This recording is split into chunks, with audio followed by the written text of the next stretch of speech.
His ex took the house, the business, and nearly everything former Navy SEAL Merrick Danner had built. All he had left was an old truck, a few $100s, and Tiber, his retired German Shepherd K9. Then a forgotten deed led them deep into the northern Minnesota forest, to a workshop Merrick never knew his mother owned. When Tiber stopped at a hidden doorway, Merrick uncovered the first clue to a secret his mother had kept for 30 years. Inside Pinewake Works waited unfinished machines, buried family truths, and a legacy that could change Merrick's future. But as strangers began watching the property, Merrick realized someone else already knew its value. Before we begin, tell us where you're watching from, and please like this video and subscribe to K9 Navy SEAL Stories. The marriage ended on a Tuesday afternoon in late October, in a conference room 12 floors above downtown Duluth, while a cold northern sun turned the windows the color of old steel. Merrick Hale Danner signed his name beneath a paragraph he had already read 3 times. His hand did not shake. That bothered him more than if it had. At 43, Merrick was a tall American man, a little over 6'1", with the broad shoulders and hard, balanced build of someone whose body had been trained for usefulness rather than display. 20 years in the Navy SEALs had left its geography on him. An angular, weathered face, a clean straight nose, a defined jaw roughened by short dark stubble, and deep blue-gray eyes that had learned to study doors, hands, shadows, and silence before trusting words. His dark brown hair was cut short in the military style he had never bothered changing. Early silver touched both temples. His skin was sun-tanned and slightly rough from years outdoors, with small lines at the corners of his eyes that looked older when he was tired. He wore the same clothes he had worn through most of the divorce proceedings, an old olive-green field jacket over a red and deep navy plaid flannel shirt, dark green cargo pants, worn brown leather boots, and the old military field watch strapped to his left wrist. Everything about him looked built to endure. That, Merrick had recently discovered, was not always the same as knowing when to leave. Across the table sat Celeste Ward Danner. Celeste was 41, tall enough to carry herself with an easy elegance without appearing delicate. Her figure was slim and composed beneath a charcoal gray tailored wool coat, a cream silk blouse visible at the collar, dark fitted trousers, and black leather ankle boots. Her dark chestnut hair fell just past her shoulders, smooth and carefully controlled. Hazel eyes, green when the light caught them, brown when it did not, watched the documents rather than Merrick. A slim gold watch rested at her wrist. She looked exactly as she had in boardrooms, client dinners, mortgage meetings, and Christmas photographs. Prepared. That had once made Merrick feel safe. Now it made him tired. Neither of them had shouted during the divorce. There had been no smashed dishes, no dramatic accusation in a courtroom, no judge suddenly deciding Merrick deserved nothing. The truth was less theatrical and more painful. Merrick had signed things. For years. The house had been purchased through a financial structure that favored Celeste, because her company had supplied most of the documented civilian income at the time. The security consulting business they had built together belonged legally to the corporation Celeste controlled. Investment accounts had been managed primarily through her side, because Merrick had repeatedly said he did not care who handled the paperwork. Just tell me where to sign. He had said that more times than he could count. Now those words seemed almost obscene. He could have fought harder. His attorney had told him so. But by the final months, Merrick had wanted one thing more than he wanted money: silence. So he had accepted a settlement smaller than what he might have won after another year of lawyers, discovery, and arguments over who had contributed what. Celeste kept the suburban house, the consulting business, most of the investment portfolio, the small cabin near Superior they had spent 3 summers repairing, most of the furniture, the newer SUV. Merrick kept his 17-year-old Ford F-150, 3 cardboard boxes of clothes and personal items, the field watch, $638 in an account Celeste could no longer access, and Tiber. That last part had nearly become a fight. Merrick doesn't have stable housing, Celeste had told the lawyers 2 weeks earlier. Tiber needs a home with space. Her argument had not been cruel. That was what made it worse. There had been a time when Celeste had loved the dog too. But Tiber had entered Merrick's life before most of their civilian assets had. The transfer documents were unmistakable. The retired military working dog belonged legally to Merrick. No further discussion had been necessary. A woman from the legal office collected the last set of signatures. Celeste's attorney gathered his folders. Merrick's own lawyer had already warned him that the final minutes might feel strangely ordinary. She had been right. 11 years ended with the soft click of a pen being capped. Merrick stood, Celeste did not. For a second he thought she might say his name. She didn't, so he walked out. The hallway outside the conference room smelled faintly of carpet cleaner and burnt coffee. Merrick had almost reached the elevators when he heard the heels of Celeste's boots behind him. Merrick. He stopped. Celeste stood 10 feet away, arms relaxed at her sides. She did not look angry. There was sadness there, perhaps. Maybe exhaustion. Merrick no longer trusted himself to identify which. "You can hate me if that makes this easier," she said. "I don't hate you." "I know." The answer came too quickly. Merrick's jaw tightened. Celeste took a few steps closer. "But when you realize you don't know what to do next," she said quietly, "don't turn that into my fault." There it was. Not an insult. Not exactly. Something sharper because it carried history inside it. Merrick studied her. "You really think I can't live without you?" Celeste's eyes softened, and for one dangerous second she looked like the woman he had married. "I think you've never had to try." The elevator arrived behind him. Merrick didn't move, because part of him knew why she believed that. When he left active service, he had been excellent at waking in hostile places and terrible at waking in his own bedroom. Crowded stores exhausted him. Civilian interviews felt ridiculous. Employers asked questions like, "Where do you see yourself in 5 years?" And Merrick's first instinct had been to wonder what kind of person expected 5 years to cooperate. Celeste had translated that world for him. She had written the first version of his resume. She had bought him a decent jacket for his first consulting interview. She had sat across from him at 3 in the morning, while he stared at a mug of coffee he had forgotten to drink. When he told her he couldn't sleep, she didn't ask him to explain things he did not know how to explain.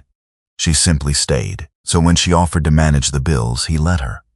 When she offered to handle client scheduling, he let her. When she said networking made him miserable and she could do it better, he agreed. None of those choices had seemed like surrender. Not individually. That was the trick. A man could disappear by inches and still believe he was standing in the same place. "I remember what you did for me," Merrick said. Celeste gave a small nod. "Good." The elevator doors began to close. Merrick stepped inside. Neither of them said goodbye. Tiber was waiting in the Ford. The 7-year-old male German shepherd occupied most of the rear seat without looking large enough to do so. He was a medium-sized working-line dog, lean and athletic, built with compact muscle rather than the heavy frame of a show animal. His short, dense black and tan coat carried a clear dark saddle across his back, with warm tan along his legs, chest, and the sides of his face. His muzzle was black, his triangular ears naturally upright, and a small old tear marked the edge of his right ear. Deep amber eyes followed Merrick across the parking lot. Nothing else moved. Tiber had spent enough years as a military K9 to know the difference between waiting and resting. Merrick opened the back door. Tiber leaned forward and smelled his sleeve, then his hand, then the air behind him. "No explosives," Merrick said. "Just lawyers." The dog's ears shifted. Merrick lowered himself onto the running board and rested both forearms on his knees. Tiber wore his old dark olive working harness, faded at the edges from years of use. There were no bright patches, no oversized K9 markings, nothing ornamental. Merrick had always disliked turning service into decoration. He scratched the dog's neck. "Well," he murmured, "looks like you're the only thing they couldn't divide." Tiber stared at him, then sneezed directly into his face. Merrick blinked. A laugh escaped him before he could stop it. It was one short sound, rusty, almost foreign. Excellent timing. Tiber yawned. Merrick closed his eyes for a moment. The laughter was gone almost as soon as it arrived, but something had loosened in his chest. Not healed, just loosened. That was enough. He drove without choosing a destination. The motel room was paid through Sunday morning. After that, he had no plan. The thought embarrassed him more than the money. For years, he had been the man people looked toward when a plan collapsed. He could establish routes, fallback positions, timing, contingencies. He had once reorganized an evacuation in under 4 minutes after weather destroyed the original pickup window. Now it was Tuesday, and Merrick could not say where he would sleep the following Monday. The old Ford rattled slightly above 55 miles an hour. 3 boxes shifted beneath a tarp in the bed. One contained clothes. Another held documents, 2 photographs, and a few books. The last contained the things Merrick had not been able to decide whether to throw away. He hated that box. Tiber rested behind him. At a red light, Merrick looked at the gas gauge. Half a tank. He mentally calculated motel cost, dog food, fuel, and the remaining $638. Military habit. Count what you have, count what you need. Identify the gap. The problem was that he had never learned how to calculate a life. His phone rang. Dana Whitmore.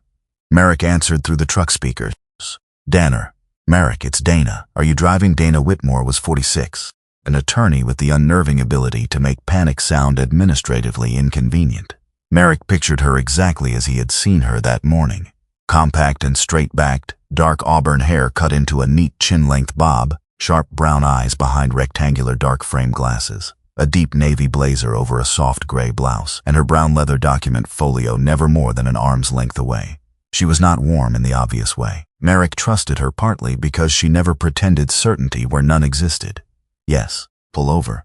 His hand tightened on the wheel. What happened? Nothing bad that I know of. Pull over anyway. Merrick turned into a nearly empty lakeside parking area and killed the engine. Tiber immediately lifted his head. I'm stopped. Dana exhaled. My office finished the final title reconciliation. I thought we were done. So did I. Merrick stared through the windshield at gray water beyond a line of bare trees. What did Celeste find? Nothing. That word changed the temperature inside the truck. Dana continued. We found something. Merrick said nothing. A property that never entered the marital portfolio because legally it predates the marriage. Dana, I don't own any property. You do. No. Yes. He rubbed his forehead. Where? Brightwater Ridge. Something moved inside him. Not recognition exactly. More like a sound heard through several walls. Dana continued reading. 13.8 acres. Workshop structure. Separate storage building, forest acreage, no mortgage, no active lien. Merrick's eyes narrowed. What name? Pinewake Works. Nothing. Then Dana said the recorded owner is Merrick Hale Danner. Tiber stood in the rear seat. Merrick did not notice at first. When? Transfer recorded 22 years ago. He did the math automatically. He had been 21, still young enough to think the world was something a person could outrun. From who? Dana hesitated for less than a second. Eloise Ruth Danner. Merrick stopped breathing normally. Behind him, Tiber moved forward until his muzzle appeared between the seats. The dog gave one soft, low whine. Tiber almost never whined. Merrick looked at him. The German shepherd wasn't looking toward the windows. He was looking directly at Merrick, watching his face, watching his breathing. The dog had noticed the change before Merrick had. For years, Merrick had trusted Tiber when the animal reacted to a sound he couldn't hear or a scent he couldn't detect. Somewhere along the way, Merrick had become far less willing to trust his own reactions. He reached back and laid one hand against the dog's chest. I'm fine. Tiber remained standing. Merrick almost laughed at himself. The dog had heard that lie before. Dana spoke his mother's name again, more gently this time. Eloise Ruth Danner. The deed is clean. My mother did bookkeeping. Apparently your mother did bookkeeping and owned an industrial workshop. No, Merrick. She worked for North Shore Forestry Cooperative for 30 years. I have the tax records in front of me. Merrick looked at the water. A memory surfaced without permission. He was 8, maybe 9, summer. His mother bending over something metal, not at home, somewhere that smelled of pine, hot dust, and machine oil. Eloise had been younger then, but Merrick suddenly saw the details he had forgotten. Blue-gray eyes like his own, brown hair already beginning to gray and tied low behind her neck, sturdy hands with small scars across the knuckles. She had grease on one cheek. He remembered touching a large iron vise, his mother saying, not unless you want to lose a finger before lunch. A man's voice from another room. ER, you got the bearing puller? Merrick had always assumed memory had stitched 2 different days together, but maybe it hadn't. His mother, Eloise Ruth Danner, had died 9 years earlier at 67. In Merrick's mind, she had remained a quiet woman who balanced ledgers, drank black coffee, wore reading glasses for small print, and answered questions only after deciding whether they deserved answers. He had never known her to own 13 acres, or a workshop. Why didn't this appear when she died? Merrick asked. It was already yours, Dana said. She transferred it to you when you were 21. A small maintenance trust has been paying taxes and basic property charges. That's why nothing went delinquent. Who runs the trust? Administrative Service out of St. Paul. The original instructions were established by your mother. Merrick looked at Tiber. The dog had finally sat, but remained close between the seats. Does Celeste have a claim? Not based on what I have. It predates the marriage by years. I want to review everything before I use the word airtight, but at first glance, no. Merrick gave a humorless breath. Apparently I own a building. Apparently, in a town I haven't thought about in 30 years. That's usually the part where clients sound happy. I'll work on it. Dana almost laughed. Almost. Don't sign anything, don't sell anything, and don't assume an old building is worth money just because it's a surprise. There she is. I'm your lawyer, not your fairy godmother. Comforting. Call me after you see it. The line went dead. Merrick stayed parked for another minute. Then he entered Brightwater Ridge into the navigation system. 3 hours, he looked back. Tiber, the German shepherd's ears rose. 3-hour drive. Tiber turned once, settled across the rear seat, and put his head down. Merrick stared at him. Good talk. The city thinned behind them. Concrete became highway. Highway narrowed to 2 lanes. The farther north and west Merrick drove, the more the landscape seemed to open and close at the same time. Broad glimpses of cold blue water between dense stands of spruce, white pine, and birch. Late October had set the forest on fire without burning it.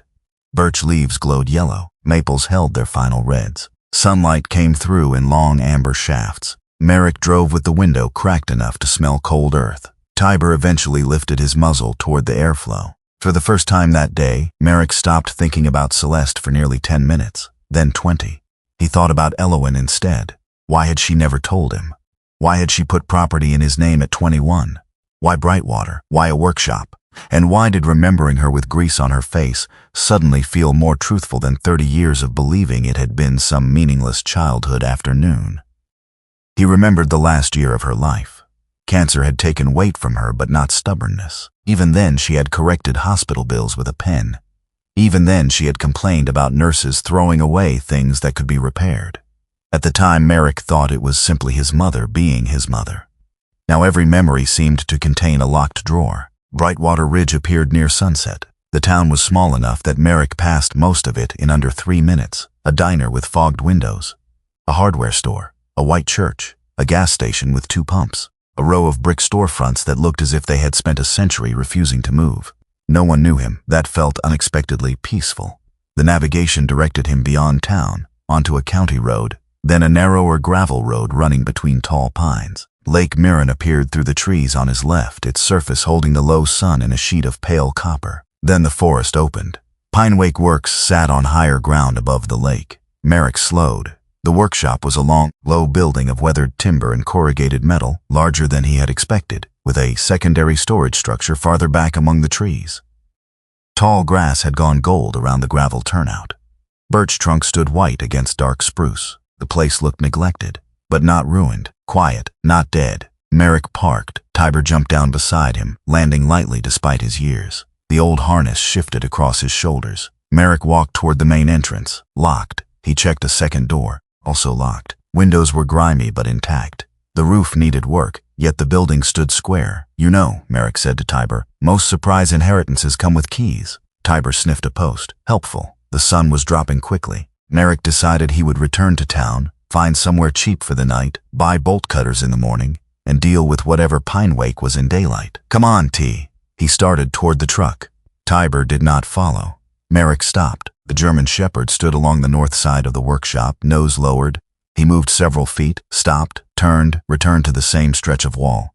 His tail was still, his ears forward. Merrick knew that posture. Not alarm, not prey, interest, focus, Tiber. The dog glanced at him, then returned his nose to a tangle of dead vines covering part of the wall. Merrick walked over. There was a door beneath them. He hadn't noticed it. He pulled the vines aside.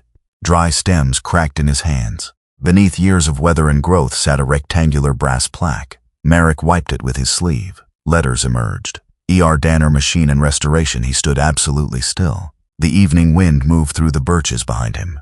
Tiber sat beside his left leg. Merrick leaned toward the small pane of glass in the door and wiped away dirt with his palm.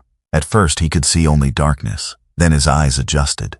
Long workbenches, covered shapes, metal silhouettes, machinery. And near the window, sitting on the corner of a bench as if someone had set it down yesterday, a blue enamel coffee mug. Merrick knew that mug. A chip along the rim, white interior, faded blue exterior. His mother had used it every morning when he was a boy. He could see her at the kitchen table, reading the newspaper, one hand wrapped around that mug while he complained about school. For the first time all day, the loss of the house, the business, the cabin, the money, even the marriage itself, moved somewhere farther away. Merrick placed his palm against the cold glass. That morning he had walked away from a home where he no longer belonged.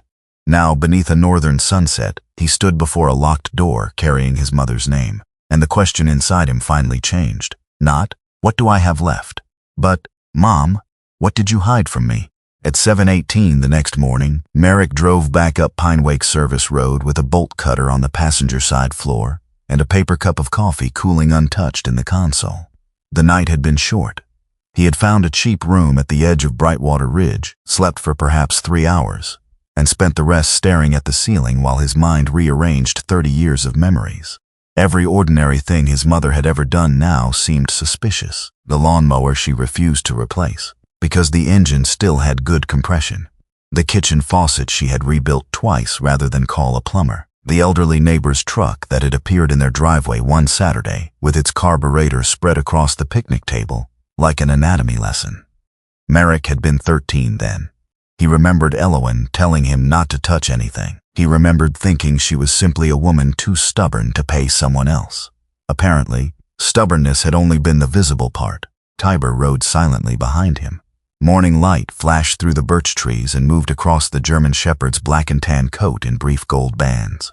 The 7-year-old K9 sat upright rather than lying down, deep amber eyes moving from one side of the road to the other. His worn dark olive harness was already on. Merrick had put it on without thinking. Old habit. Harness meant work. Neither of them knew yet what the work was. The October morning was bright and cold. Frost silvered the tall grass around Pinewake. Lake Mirren showed through the trees below the ridge, blue and almost perfectly still. Merrick parked, stepped out, and stood for a moment with his breath visible in front of him. He felt ridiculous, carrying a bolt cutter toward a building that legally belonged to him. "You'd think ownership would come with better customer service," he muttered. Tiber trotted beside him. The dog did not comment. "Your silence is becoming judgmental." Tiber sniffed a clump of grass. "Fair." Merrick cut the old lock. The steel jaws bit through with less resistance than he expected. He pulled one of the large doors open. The rollers protested first, then moved. Cold sunlight spread slowly across the concrete. Dust rose from the floor in thin columns and drifted through the beams like pale smoke. Merrick stopped just inside. He knew machinery. Not restoration work of this scale, but enough to understand immediately that Pinewake had never been somebody's weekend hobby. An industrial lathe occupied one wall, heavy and old but well-maintained beneath its layer of dust. Beside it stood a vertical milling machine, a drill press, a hydraulic press, and a welding bay separated by metal screens. There were precision gauges in fitted cases, engine stands, parts bins, a long blueprint rack. Steel drawers ran beneath maple workbenches darkened by decades of hands and oil. Every tool had a place. Wrenches hung inside painted outlines. Pliers were arranged by size. Drill bits sat in labeled trays. Nothing was decorative. Everything existed because someone had used it. Merrick walked deeper into the room. His boots sounded too loud. He pulled open one drawer, bronze bushings, each separated by diameter. A second drawer held fittings. A third held small machined spacers, each wrapped in brown paper and labeled in the same handwriting he had known on birthday cards and grocery lists. His mother's. Merrick ran one thumb over the faded ink. The handwriting felt more intimate here than any photograph. At home, Elowen's handwriting had said, "Milk, eggs, call dentist." Here it said, .625 bore, check, wear before install. He opened another drawer. Never assume previous owner measured correctly. The corner of Merrick's mouth moved. "That sounds like her." Tiber was already moving through the shop. He did not charge around excitedly like a dog visiting a new place. Training remained in him even after retirement. He worked in quiet arcs, nose sampling the floor, workbench legs, door seams, and the bases of machines.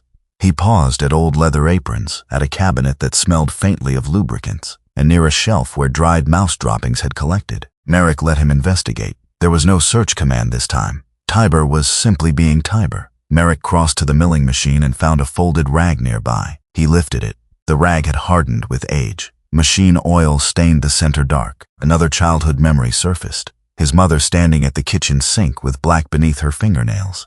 He had once asked what happened. "Printer toner," she had told him. Merrick stared at the rag. Liar. There was no anger in it, only astonishment. He moved toward an old photograph pinned near a workbench. It had faded almost to brown. Elowen looked perhaps 40 in the image, much younger than Merrick remembered her near the end of her life. She was a compact woman about 5'6", with a strong, practical build and a face longer and slightly squarer than his own. Her blue-gray eyes looked directly at the camera. Brown hair streaked with early gray was tied low behind her neck. She wore a faded navy canvas work jacket over a light gray work shirt, brown canvas pants, and heavy leather boots. Her hands were bare, scarred knuckles, grease along 2 fingers. She was smiling, not her family photo smile, not the restrained smile she gave cameras at Christmas. This was broad and unguarded. Merrick had almost never seen her look that happy. Behind her stood a tracked machine with half its engine exposed. He leaned closer. On the back of the photograph, Elowen had written, "First clean run after 14 months of language not fit for church." Merrick laughed under his breath. There she was, the mother he knew, and someone else entirely. He continued along the wall. Invoices, service tags, parts orders. Some dated back more than 30 years. The initials E.R. Danner appeared repeatedly. Occasionally there was a handwritten note from a customer. "E.R., you were right about the gearbox. E.R. ran all winter without a failure. E.R. sending the second unit next month." Merrick lowered the last paper. People had known this person. They had depended on her. His mother had possessed an entire professional identity that had never entered her son's understanding of her. The realization hurt in a surprisingly selfish way. He was proud of her, and almost immediately after the pride came resentment. Why hadn't she told him? Why had strangers been allowed to know? Why had her own son been given only half the story? Merrick disliked the thought as soon as it formed. Dead people were difficult to argue with. They always got the last silence. He turned away. Tiber was standing very still, not near the doors, not watching the forest. He was facing a low steel cabinet against the east wall. "Tiber?" The dog's ears shifted toward Merrick, but his nose stayed low. He sniffed the cabinet base, moved 3 feet away, returned, sniffed again. Merrick waited. Tiber pressed his nose to the narrow gap where steel met baseboard, then scraped the floor once with a front paw. Not frantic, deliberate. Merrick's attention sharpened. "What've you got?" He crouched. "Nothing obvious. Dust, rust, old concrete." Tiber moved his nose from left to right. Merrick put a hand against the cabinet and pushed. It barely moved. Heavy. He stood, braced both hands against the side and shoved harder. Metal groaned across the floor. Tiber immediately stepped into the newly exposed space. There was no animal, no food, no obvious object, only old floorboards inset into the concrete beneath where the cabinet had stood. Merrick stared. Most of the screws were flathead steel, blackened with age. 4 along one edge were newer Phillips heads. Not new, just newer than everything around them. His training had taught him to notice what did not belong. Tiber had noticed first. Merrick looked at the dog. "You're going to be unbearable about this, aren't you?" Tiber sat. His expression remained professionally innocent. Merrick found a screwdriver and removed the 4 screws. The section of flooring lifted. Cooler air rose from below. Cedar, paper, old leather. That explained part of what Tiber had smelled. A rectangular cedar footlocker sat in a shallow cavity beneath the floor. Iron fittings, heavy hinges, a small rusted lock. Merrick's pulse changed, not fear, something closer to the instant before opening orders that might change an operation. He hated the comparison. This was his mother, not a mission. He lifted the footlocker onto the floor. The lock refused the first attempt. Merrick found a short pry bar. One careful twist. The corroded metal broke. The lid opened.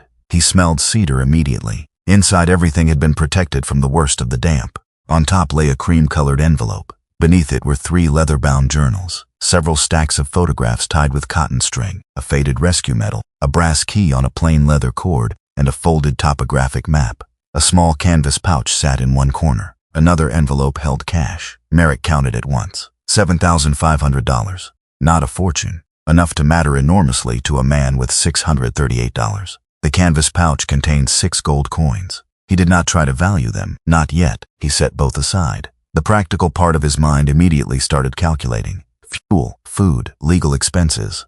A few months without panic. Then he stopped himself. There would be time for arithmetic. The cream envelope had his name on it, not merely Merrick. A sentence. "Merrick, if the life you build has fallen apart, read this before you decide you failed." His throat tightened. That's subtle. Tiber lay down beside the footlocker. Merrick sat on the concrete. He opened the envelope. Several pages. Blue ink. Elowen's handwriting. He began to read. "My son, if you are reading this, I am probably gone, and you have finally come to Pinewake. I wish I had found the courage to bring you here myself. That failure belongs to me, not to you."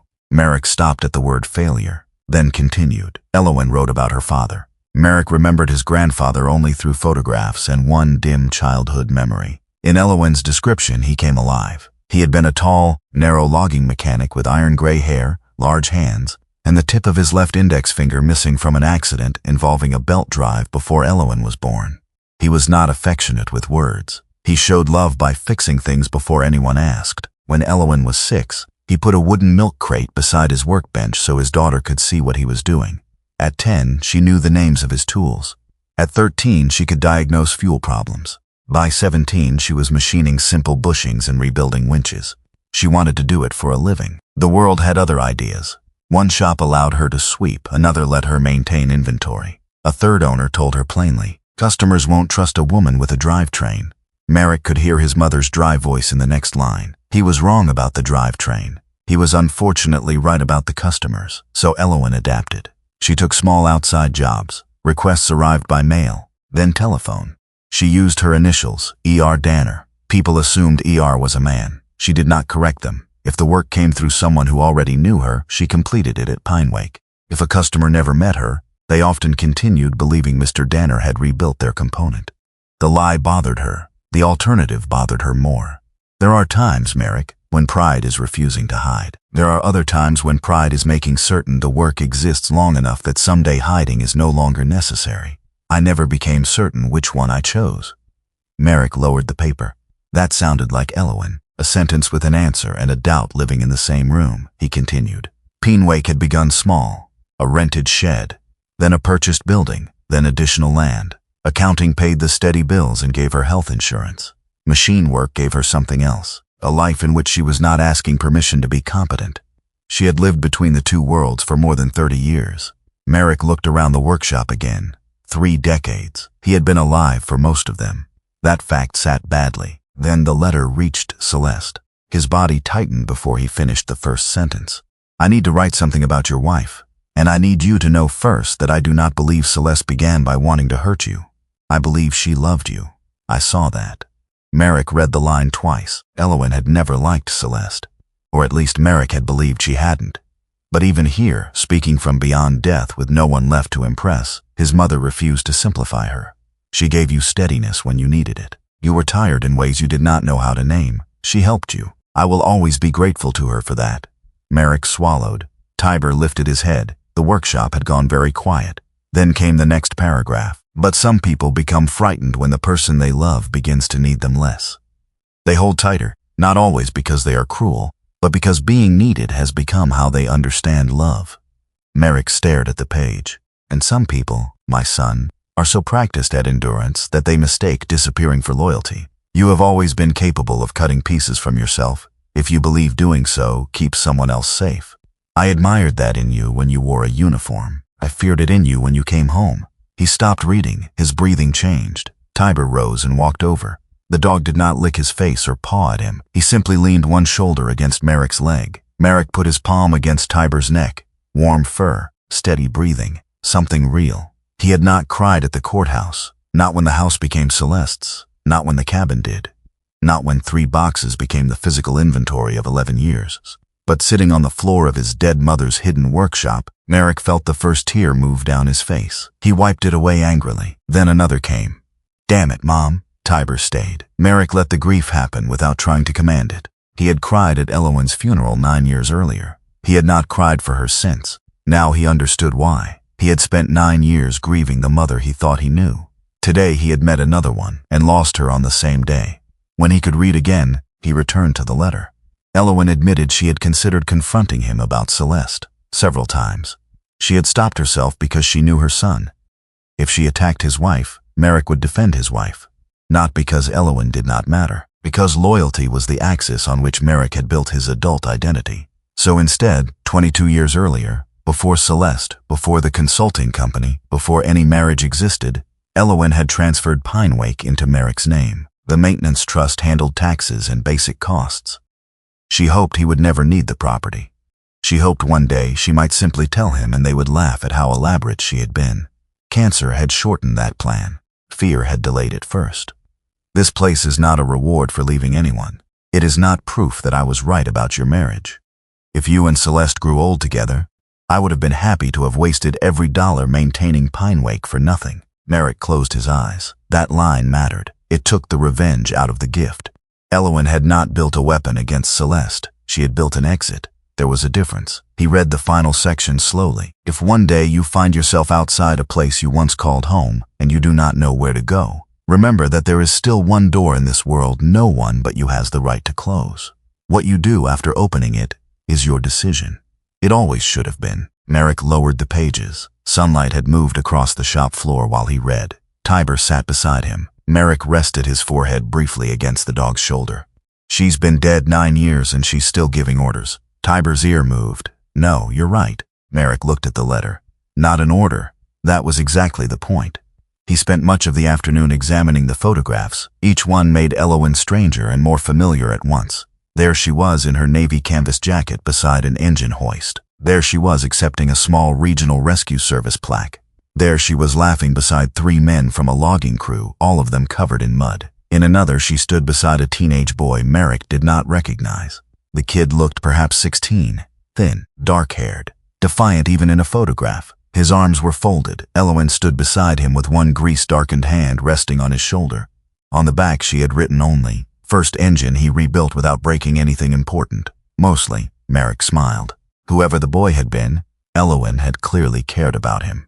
That realization came with another small sting. There were whole relationships in his mother's life he had never known existed. By late afternoon, Merrick had read only fragments of the first journal. Build dates, measurements, customer names, failures, corrections. Elowen recorded mistakes as carefully as successes. That comforted him somehow.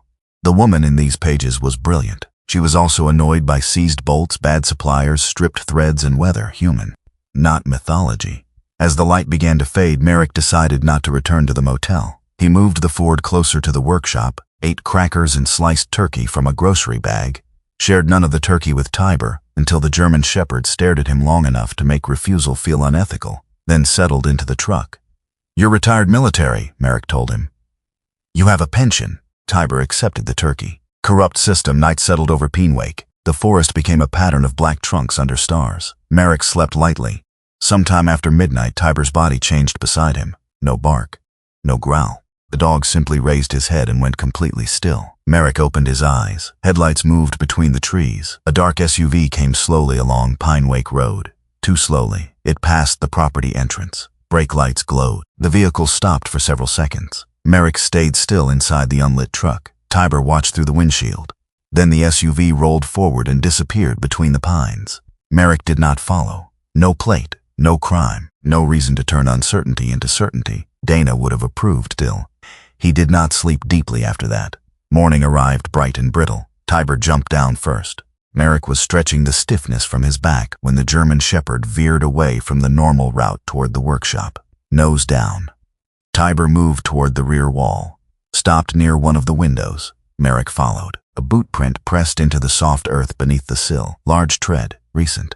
Beside it lay the wrapper from a cigar, the paper dry despite the overnight dew beneath the trees. Merrick crouched. There was mud smeared along the lower edge of the window frame. Someone had stepped close enough to look inside. Maybe nothing more, maybe enough. Merrick stood slowly. Sunlight washed across Pinewake and turned the frost bright white around his boots. Yesterday the building had been a secret his mother had kept from him. This morning, it no longer felt like a secret shared by only the dead. Someone else knew Pinewake was awake. By 9 the next morning, Merrick had made a list. Padlocks, flashlights, batteries, cleaning solvent, rags, dog food, a prepaid phone charger, 2 motion lights if the hardware store carried anything decent, coffee. He stared at the last item, crossed it out, then wrote it again. Tiber watched from the passenger side of the old Ford as if supervising procurement. "You have opinions about inventory now?" The German Shepherd turned his head toward the window. "Good. Keep them to yourself." Merrick drove into Brightwater Ridge. In daylight, the town looked even smaller than it had from the road. Main Street ran perhaps 6 blocks before thinning into homes, trees, and open land. Red brick storefronts stood shoulder to shoulder beneath old painted signs. A church bell sounded somewhere behind a row of maples. Pickup trucks occupied most of the curb spaces. Nobody seemed in a hurry. That made Merrick suspicious on principle. He parked near a diner with a white clapboard front and a red sign reading Brightwater Diner. He had intended only to buy coffee. The smell through the door changed the mission. Bacon, coffee, butter, something sweet with cinnamon. Tiber waited beside him while Merrick opened the door. A small brass bell chimed overhead. Conversation did not stop. It merely lowered by approximately 30%. Merrick noticed. Every head did not turn at once, which would have been theatrical. Instead, people looked in sequence. A man at the counter, 2 women in a corner booth, an elderly couple sharing the newspaper, a teenager refilling a syrup bottle. Most of them looked first at Merrick, then Tiber, then back at Merrick. No one appeared alarmed by the dog. Tiber remained close to Merrick's left leg, calm and disciplined, amber eyes moving through the room. Apparently we're interesting, Merrick murmured. Tiber ignored him. A woman emerged from behind the counter carrying a coffee pot. She was 68, perhaps 5'5", compact and sturdy, with the posture of someone who had spent decades standing on hard floors and refusing to complain about it. Her silver hair was braided loosely over one shoulder, and weather had left fine lines around warm gray-green eyes. She wore a forest green apron over a faded blue cotton shirt, dark trousers, and practical black shoes. There was nothing delicate about her. Her face held the directness of a woman who had probably broken up fights, comforted widowers, fed people who could not pay, and remembered exactly who still owed her for pie. She saw Merrick. Stopped. The coffee pot lowered an inch. Her eyes narrowed, not with suspicion but recognition. Those eyes? Merrick glanced behind himself. Nobody there. Mom, the woman came closer. Her gaze moved over his face, the short military-cut dark hair touched with silver at the temples, the blue-gray eyes, the shape of his jaw. Then she said very quietly, "Elowen's boy." Merrick felt the words somewhere beneath his ribs. He had spent less than 48 hours learning that strangers knew pieces of his mother. It was already becoming exhausting. "You knew her?" The woman looked offended. "Honey, half this town knew her. The other half had something she fixed." She set the coffee pot down on his table before he had chosen one. "My name is Nora Haskins. Sit. I was just getting coffee." "That's nice." "I'm not really. Sit." Merrick looked at Tiber. "You heard the lady." Tiber sat immediately. Nora pointed at him. "See, one of you has manners." Merrick sat. A few people returned to their conversations, though Merrick had no doubt the entire room was listening through the backs of their heads. Nora poured coffee, then disappeared. 2 minutes later, she returned carrying eggs, bacon, potatoes, toast, and a separate small plate with 2 strips of bacon.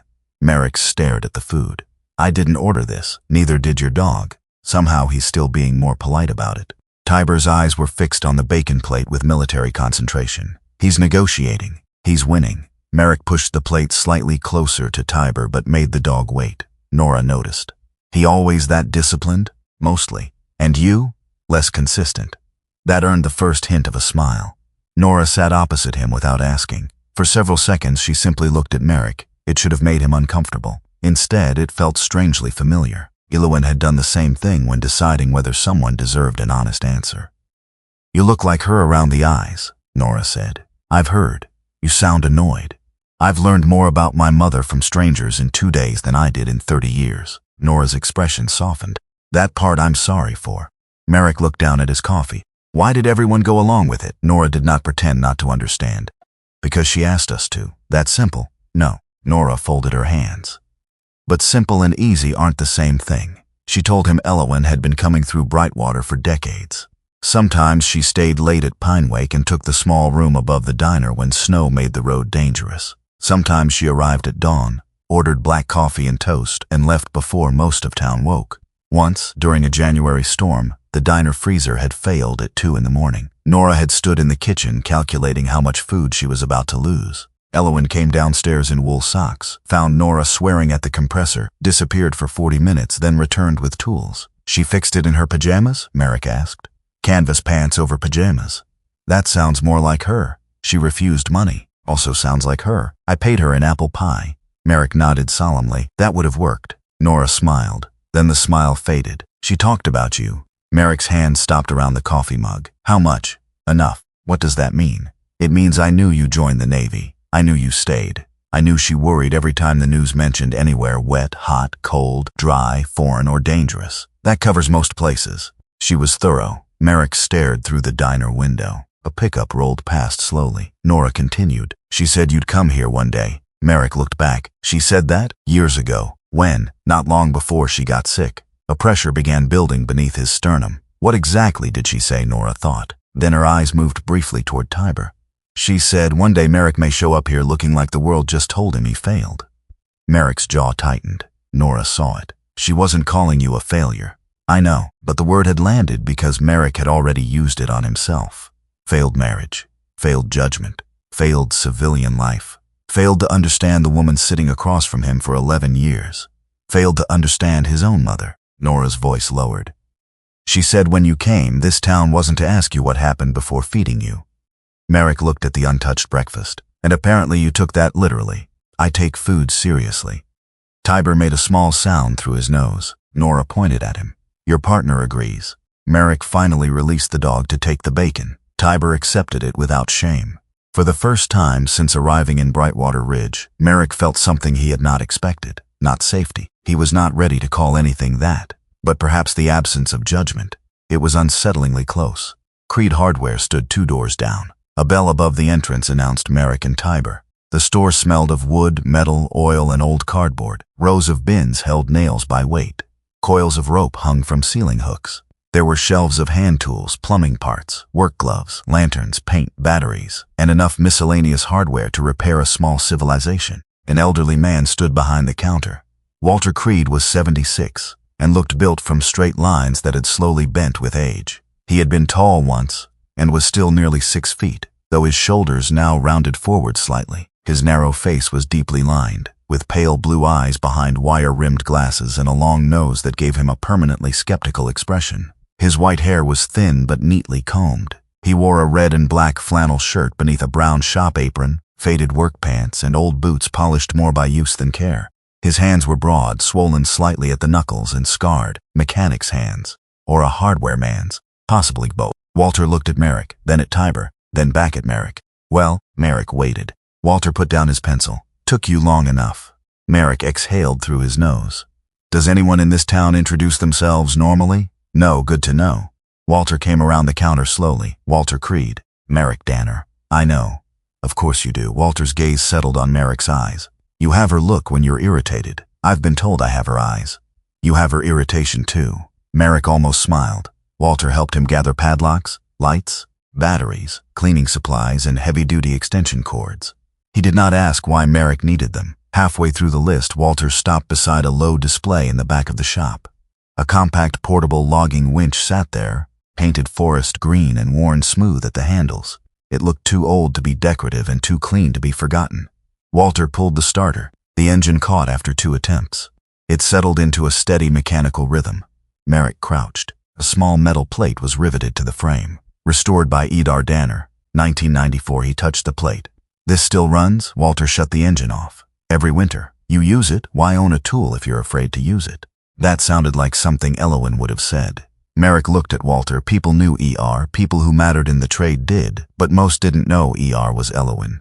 Walter pushed his glasses higher. Some did, most didn't. Why keep it that way after she was established? Walter considered. By then I think secrecy had stopped being only about customers. What else was it? Habit, protection, maybe pride, maybe fear. Walter shrugged. People can build a good cage and forget they made the door. The sentence stayed with Merrick. Walter returned to the counter and opened a drawer. He removed a yellowed envelope. A name was written across the front. Orrin Beck Talbot. He's about a mile north of town, Walter said. Talbot Mechanical. Merrick did not take the envelope immediately. Who is he? Walter's face changed. Not much. Enough. Someone you need to hear from instead of me. Talbot Mechanical occupied a long steel building beyond the last cluster of houses. 3 vehicles waited outside. An old pickup, a snow tractor with its panels removed, and a battered utility trailer. The garage doors were open. Metallic tapping sounded from inside. Merrick entered with Tiber close at his side. A man looked up from an engine block. Orrin Beck Talbot was 35, about 6 feet tall, with a lean, work-hardened build and muscular forearms shaped by years of lifting parts rather than weights. His face was long and slightly angular, with a narrow, defined jaw, a subtly crooked bridge to his nose, dark brown eyes, and short stubble. His skin carried the permanent tan of someone who worked both indoors and outside. Dark brown hair was cut shorter at the sides but left slightly longer on top, where it fell forward in an untidy way that suggested he had never owned a comb he respected. A thin scar crossed the back of his right hand. He wore a weathered dark brown canvas jacket over a faded charcoal Henley, dark denim work jeans, and brown steel-toe boots. An old leather tool belt hung from one hip. Orrin looked at Merrick for a long moment. Then his eyes moved to Tiber. Something softened, back to Merrick. She said you were tall. Merrick waited. Orrin wiped his hands on a rag. Didn't say you'd look this old? Merrick glanced at his military watch. This is going well. The corner of Orrin's mouth twitched, not quite a smile. So you found Pinewake. Merrick's attention sharpened. You knew I was coming? No, you know who I am. I've known who you are since I was 16. That sentence irritated Merrick immediately. You've got me at a disadvantage. I know. Orrin did not apologize. Merrick disliked him for approximately 15 seconds, then realized part of that dislike was jealousy. Orrin knew his mother, Not abstractly, not through letters. He knew her enough to speak as if she might walk through the garage at any moment. Merrick asked, "What did she tell you?" Orrin returned the rag to his bench. "Depends on the year. My deployments? Yes. Promotions? Yes. My marriage?" A pause. "Some. Tiber?" Orrin looked at the dog. "A lot." Tiber stepped forward half a pace. Orrin held out the back of his hand. Tiber sniffed, accepted him. Merrick hated that too, for no rational reason. Orrin straightened. "She was proud of you." Merrick's answer came sharper than intended. "She could have told me." Orrin's expression closed. "She probably did." Silence. Merrick felt the first real tension between them. "Who were you to her?" Orrin looked toward the open garage door. When he answered, his voice was flatter. "I tried to steal a socket set out of her truck when I was 16. Merrick blinked. "That seems like a strange apprenticeship application." "I was innovative." Despite himself, Merrick almost smiled. Orrin continued. His father had disappeared when Orrin was 12. His mother worked 2 jobs. By 16, Orrin was skipping school, stealing small things and running with older boys whose futures usually involved county jail. Elowen caught him with her socket set halfway out of the truck. "She didn't call the cops?" Merrick asked. "No." "What did she do?" Orrin looked down at his scarred right hand. "She asked if I knew why I picked that set." "What did you say?" "I told her because Snap-on was better than the cheap garbage in the toolbox next to it." Merrick laughed once. Orrin nodded. "Exactly what she did." Then Elowen had said, "If you're smart enough to know which tools are worth stealing, you're smart enough to learn how to use them." She made him return Saturday morning. He swept floors for 6 hours, came back the next Saturday, then the next. By summer, he was rebuilding small engines. By 18, he had stopped stealing. By 20, he knew he wanted a shop of his own. Orrin looked directly at Merrick. "Your mother saved my life." Merrick felt the statement enter somewhere complicated. A stranger had received from Elowen exactly the kind of intervention Merrick was now discovering she had been afraid to make in his own life. He could have resented her for that. Instead, he looked at Orrin. "She may have saved mine too." A beat. Took me longer to notice. For the first time, Orrin's posture softened, only slightly. They talked another 20 minutes. Then Merrick finally asked the question he had been carrying since opening Pinewake. "Why didn't she ever ask me to come?" Orrin's eyes changed. "She did." Merrick went still. "What? She asked you no?" "Yeah. You don't know every conversation I had with my mother." "No." Orrin's tone remained controlled. "But I was standing 6 feet away for one of them." Merrick felt the garage narrow around him. "When?" "You were 29. Something moved in memory." Orrin continued. "She was at Pinewake. You called her back. She told you to come up to Brightwater the next time you had leave." Merrick saw it. Not all at once. Fragments, a hotel room, gear open on a chair, a deployment only days away. Elowen's voice over the phone. "There's something I want to show you." Merrick standing at a window, mind already somewhere else. "Next time, Mom." He remembered. The memory had never seemed important. That was the cruelty of it. Life did not label the final opportunity while it was happening. Orrin said nothing more. He did not need to. Merrick looked down at Tiber. The dog was watching him. Again, always watching. Merrick heard his own younger voice with perfect clarity. Next time. There had not been one. For several seconds, grief turned into something sharper, anger at himself. Then he forced himself to be fair. He had not known.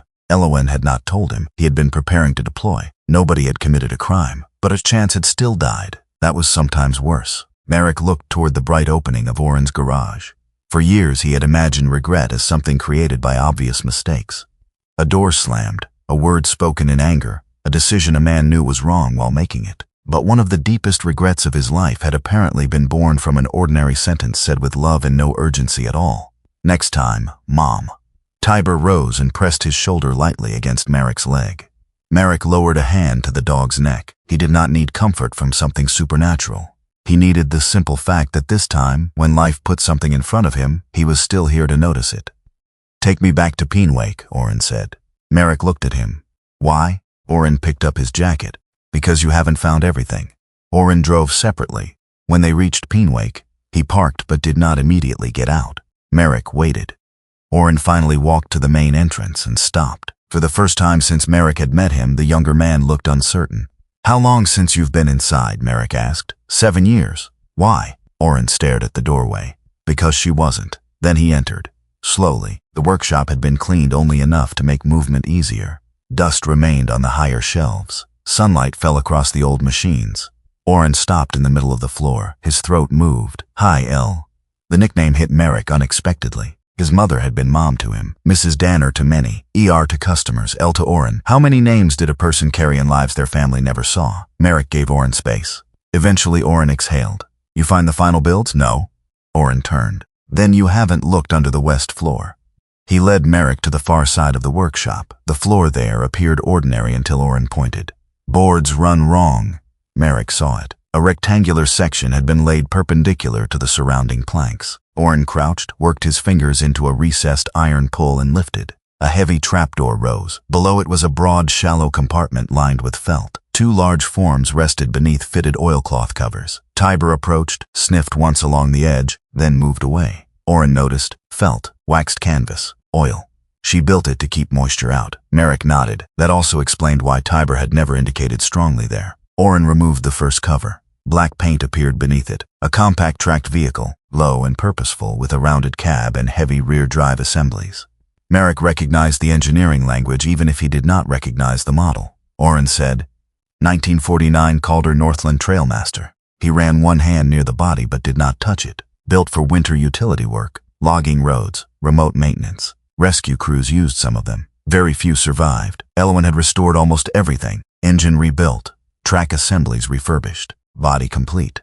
But several systems remained unfinished. Wiring harness, fuel delivery, hydraulic routing, final tuning. 90%, Merrick asked. About that, Orrin uncovered the second machine. Deep red emerged from beneath the cloth. Longer than the Trailmaster, more elegant. A narrow expedition carrier with an enclosed rear compartment and unusual independent suspension. 1952 Halden Fireline Courier, Orrin said. Prototype production run. They built maybe a dozen depending on which records you trust. This restoration had farther to go. Primary drive incomplete. Brake linkage partly assembled. Gauges missing. Cooling lines not finished. Electrical work still open. Merrick stared down at both. How much? Orrin did not answer immediately. Finished? Yes. Documented as ER Danner restorations? Yes, market moves, but together, 600,000 on a bad day. 8 if two collectors decide they hate each other. Merrick looked at him. Orrin raised one finger. Don't what? Make them money yet. Merrick looked back at the machines. That advice is easier when you have more than $600 fair. Orrin sat on the edge of the opening. She planned to keep the Trailmaster. Why loved it, and the Courier, sell it eventually. Orrin gave a small shrug. She used to say, one for memory, one for motion. What does that mean? She never explained it. Helpful woman. You've met her. Merrick almost smiled. Orrin pointed toward one of the journals Merrick had carried out. Third notebook. Near the back. Merrick found the page. Elowyn's handwriting filled half of it. Most concerned measurements. Then one paragraph had been boxed. Merrick has spent most of his adult life completing missions assigned by other people. I sometimes wonder what he will do with a task nobody orders him to finish. Merrick read it twice. Orrin watched him but did not speak. Neither did Merrick. He closed the journal. For now, that was answer enough. Orrin left near sunset. Merrick remained at Pinewake that night. He did not work on the machines. He simply walked around them, reading labels and tracing the logic of systems without touching anything that might be original. Tiber slept near the main workbench. Merrick thought about $600,000. Then about his mother's line, a task nobody ordered him to finish. For a man who had spent decades responding to missions, the absence of an order felt almost more intimidating than danger. The next morning, Merrick loaded a few supplies into the truck. Come on, T. Tiber approached, stopped, turned away from the open passenger door. He lowered his nose near the rear wheel. Merrick waited. The dog circled once, then slid partly beneath the chassis. Tiber, no movement. Merrick crouched. The German Shepherd was focused on something attached to the steel frame beneath the bed. Merrick lay down on the cold gravel. A small black device was fixed to the chassis with a magnetic plate. He removed it. GPS tracker, commercial grade, compact, too expensive to be a prank. Merrick turned it over in his hand. No obvious identifying marks. He called Dana. She listened, then said the first thing Merrick expected her to say. Don't decide who put it there. I didn't. Good. Has Celeste done anything? A pause while Dana checked notes. Her counsel requested county records on Pinewake yesterday. Merrick looked toward the workshop. That doesn't prove anything. No. But it means she knows. It means her lawyer knows the property exists. Anything beyond that is speculation. Merrick appreciated her for saying it. He ended the call. Set the tracker on the main workbench. Tiber stood beside him. Merrick looked at the Trailmaster, then the Courier, then the journal. Somebody wants to know whether we stay. Tiber watched him. Merrick folded his arms. 1 week. The words felt strange. Not an order, a decision. 1 week tea. He looked around Pinewake. I stay for 1 week, and for the first time since the divorce, the next 7 days belonged entirely to him. The first morning, Merrick put a wrench on the trailmaster. Orrin stopped him before he turned it. Too much. Merrick looked at the wrench, then at Orrin. I haven't moved it yet. You were about to. You can tell that from 6 feet away? I can tell from 20. Orrin Beck Talbot leaned against the edge of the workbench, his weathered dark brown canvas jacket open over the faded charcoal Henley beneath it. At 35, he had the lean, practical strength of a mechanic who had spent half his life lifting things at inconvenient angles. The scar across the back of his right hand caught pale morning light when he pointed toward the corroded fitting. Old steel doesn't care that you're stronger than it. Merrick glanced down at his own broad hand around the wrench. That feels personal. It is. You're upsetting the steel. Tiber, stretched in a square of sunlight near the main door, lifted one ear. Merrick looked at the German shepherd. Don't encourage him. Orrin's mouth moved slightly. Field repair gets the machine home. He stepped closer and touched the fitting with 2 fingers. Restoration gets the machine itself home. Merrick looked at him. That sounded rehearsed. Your mother said it every time I reached for the wrong hammer. I assumed there were several wrong hammers. All the hammers were wrong if she was mad enough. That was how the week began. Not with a revelation, not with money, with Merrick learning not to force a bolt. He had known machines most of his adult life. Generators in places where dust got into everything. Winches run under loads their manuals had politely assumed would never happen. Vehicles patched just well enough to move 1 more mile. The military had taught him that equipment existed to accomplish the mission. If a part broke and a substitute worked, you used the substitute. If a panel had to be cut to reach the system behind it, you cut the panel. If a beautiful repair took 3 hours and an ugly one took 15 minutes, ugly often won. Pinewake required the opposite kind of thinking. Every scratch could be history. Every bolt might be original. An old bracket with surface rust could be more valuable than a perfect modern replacement because the old bracket belonged to the machine. Merrick found that philosophy irritating, then interesting, then, against his will, satisfying. Orrin taught him to stop before removing anything. Photograph first. Mark orientation. Measure twice. Ask what the original engineer had intended before deciding the engineer had been wrong. Machines tell you how they were treated, Orrin said. Merrick examined an old bearing race beneath a work light. So do people. Orrin glanced at him. Neither man expanded on it. They did not need to.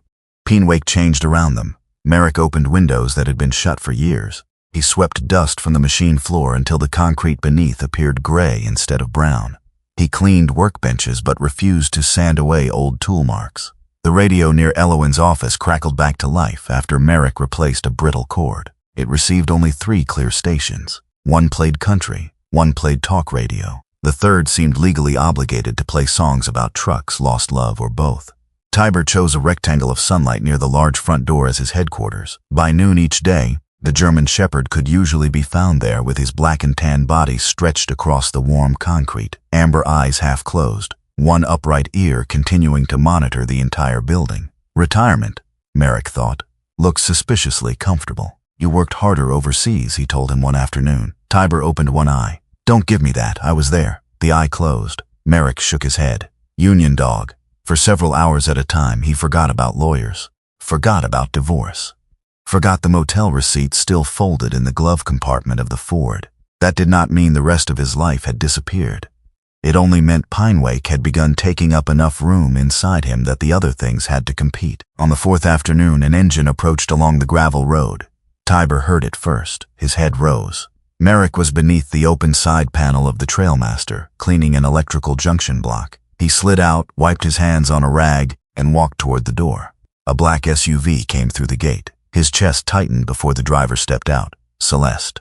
She wore the same kind of controlled elegance she had always favored. Charcoal gray tailored wool coat, cream silk blouse, dark trousers, black leather ankle boots. Her dark chestnut hair fell neatly past her shoulders despite the wind. The slim gold watch on her wrist caught light when she closed the driver's door. At 41, Celeste was still striking without needing to work at being noticed. Her oval face carried clean, slightly angular lines, warm fair skin, and composed hazel eyes that could look green or brown depending on the light.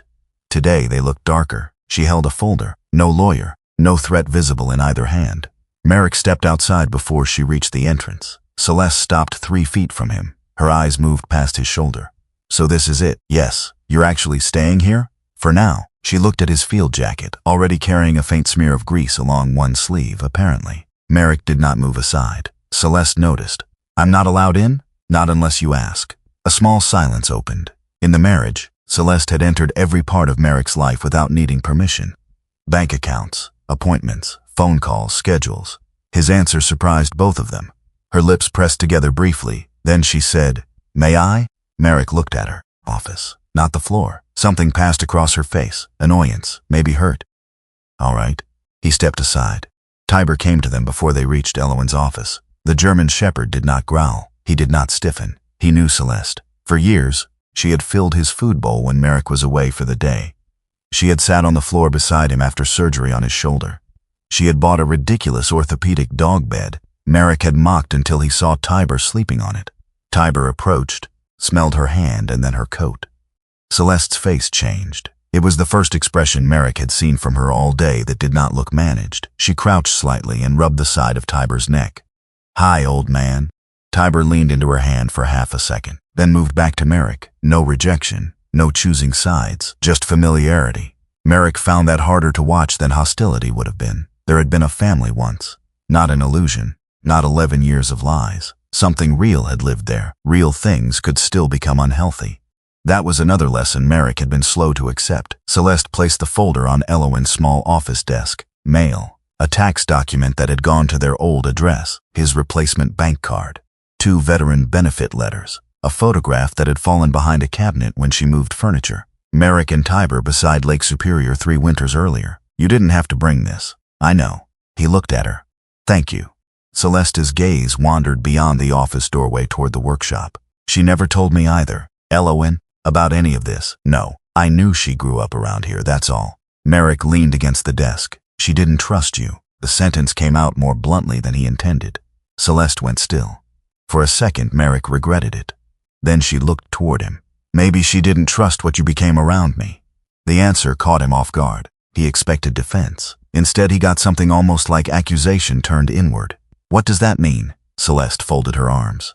You think I didn't notice how different you were after you came home? Merrick's jaw tightened. Don't what? Remember, her voice remained quiet. That was Celeste's way. The quieter she became, the more precise the conversation usually got. You didn't sleep, Merrick. You'd wake up at 2 in the morning and check every door in the house.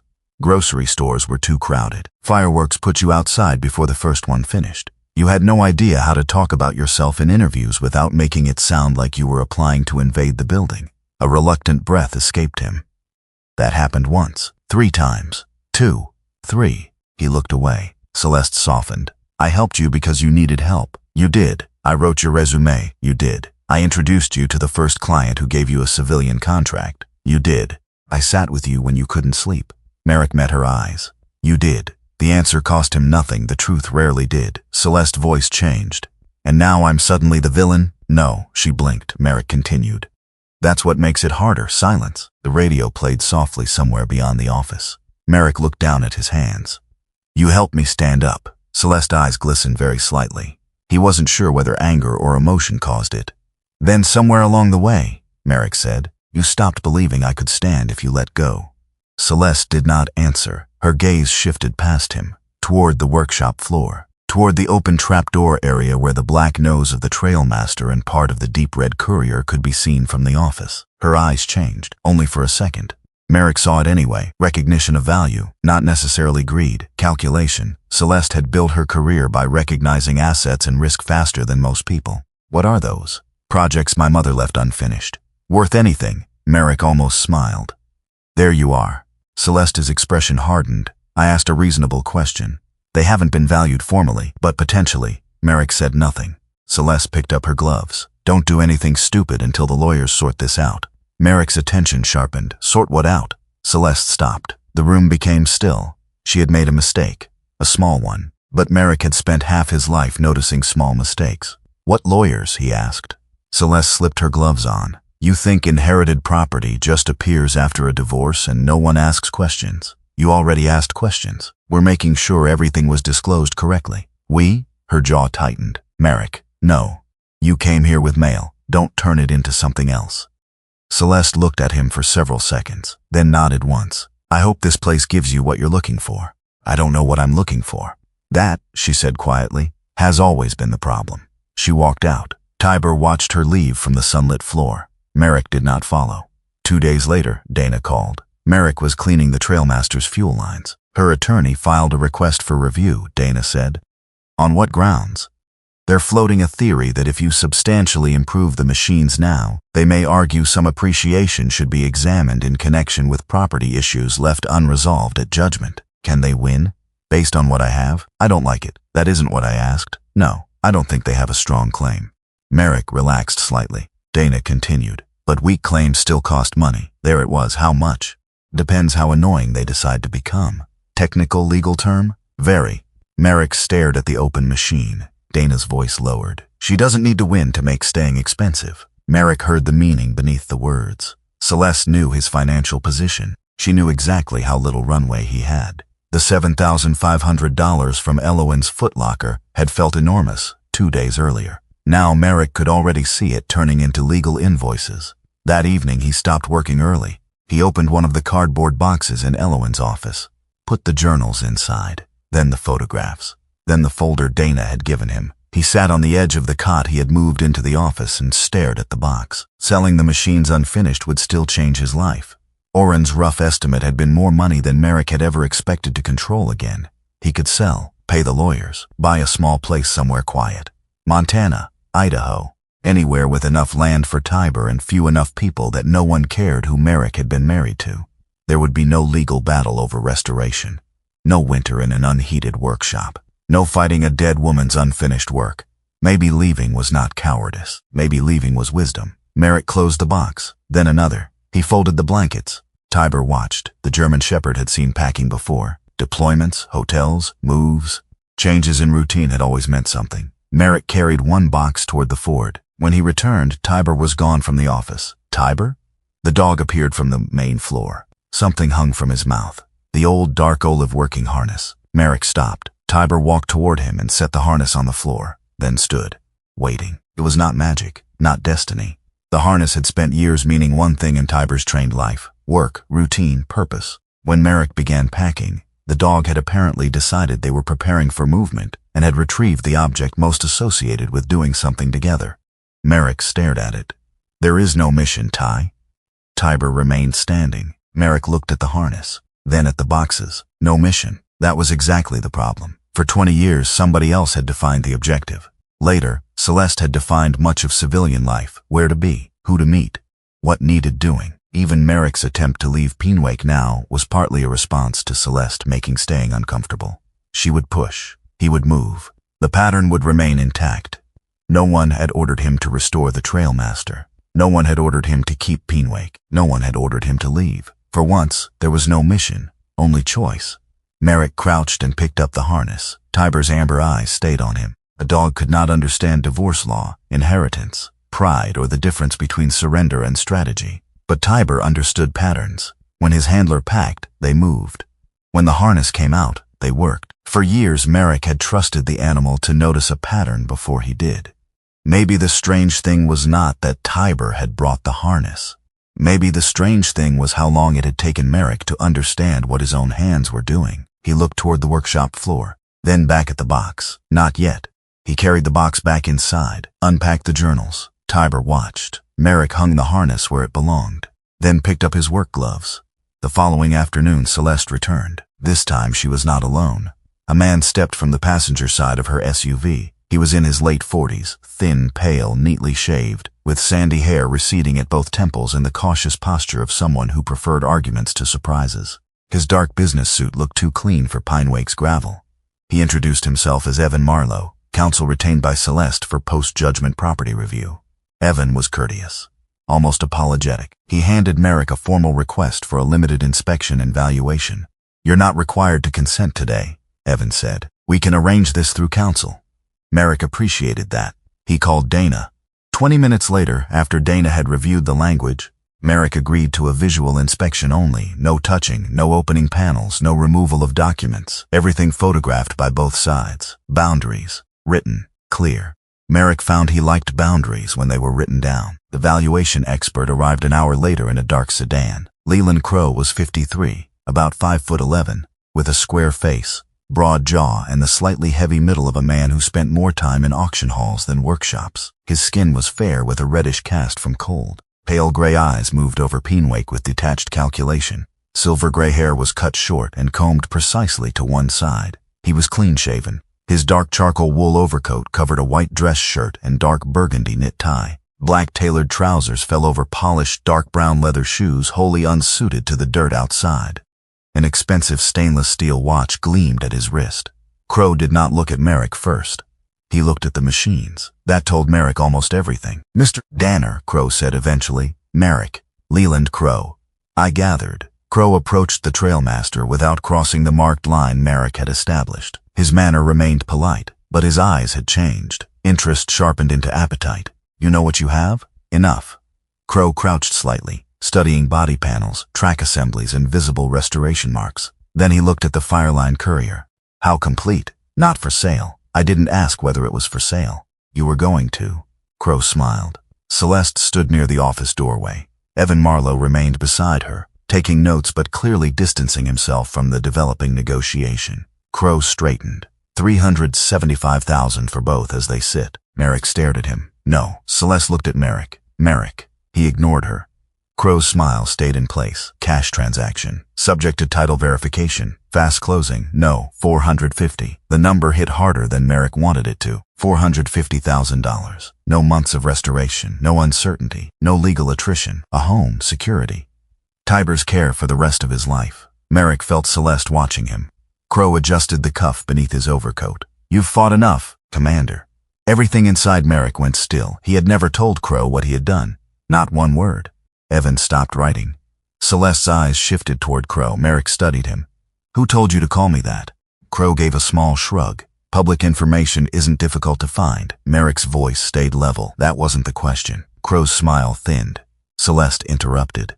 "Take the offer, Merrick." He turned toward her. There was urgency in her face. Not excitement, not greed. Something almost like frustration. "Why? Because it's smart. Or because it's easy. Sometimes easy is smart." Merrick looked at her. For years he had mistaken Celeste's certainty for proof. Now he saw something else. She needed him to sell. Not because she necessarily wanted the machines. Because leaving would confirm the structure she understood.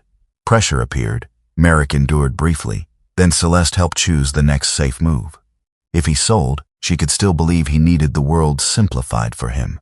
Crow waited. Merrick said, "No." Celeste stepped closer. "You don't know what you're doing." Merrick looked toward the trailmaster, then Oren's notes, then his mother's tools. "Then I'll learn." No anger, no performance, just the answer. Crow's pleasant expression cooled. "Offers have expiration dates, so does daylight."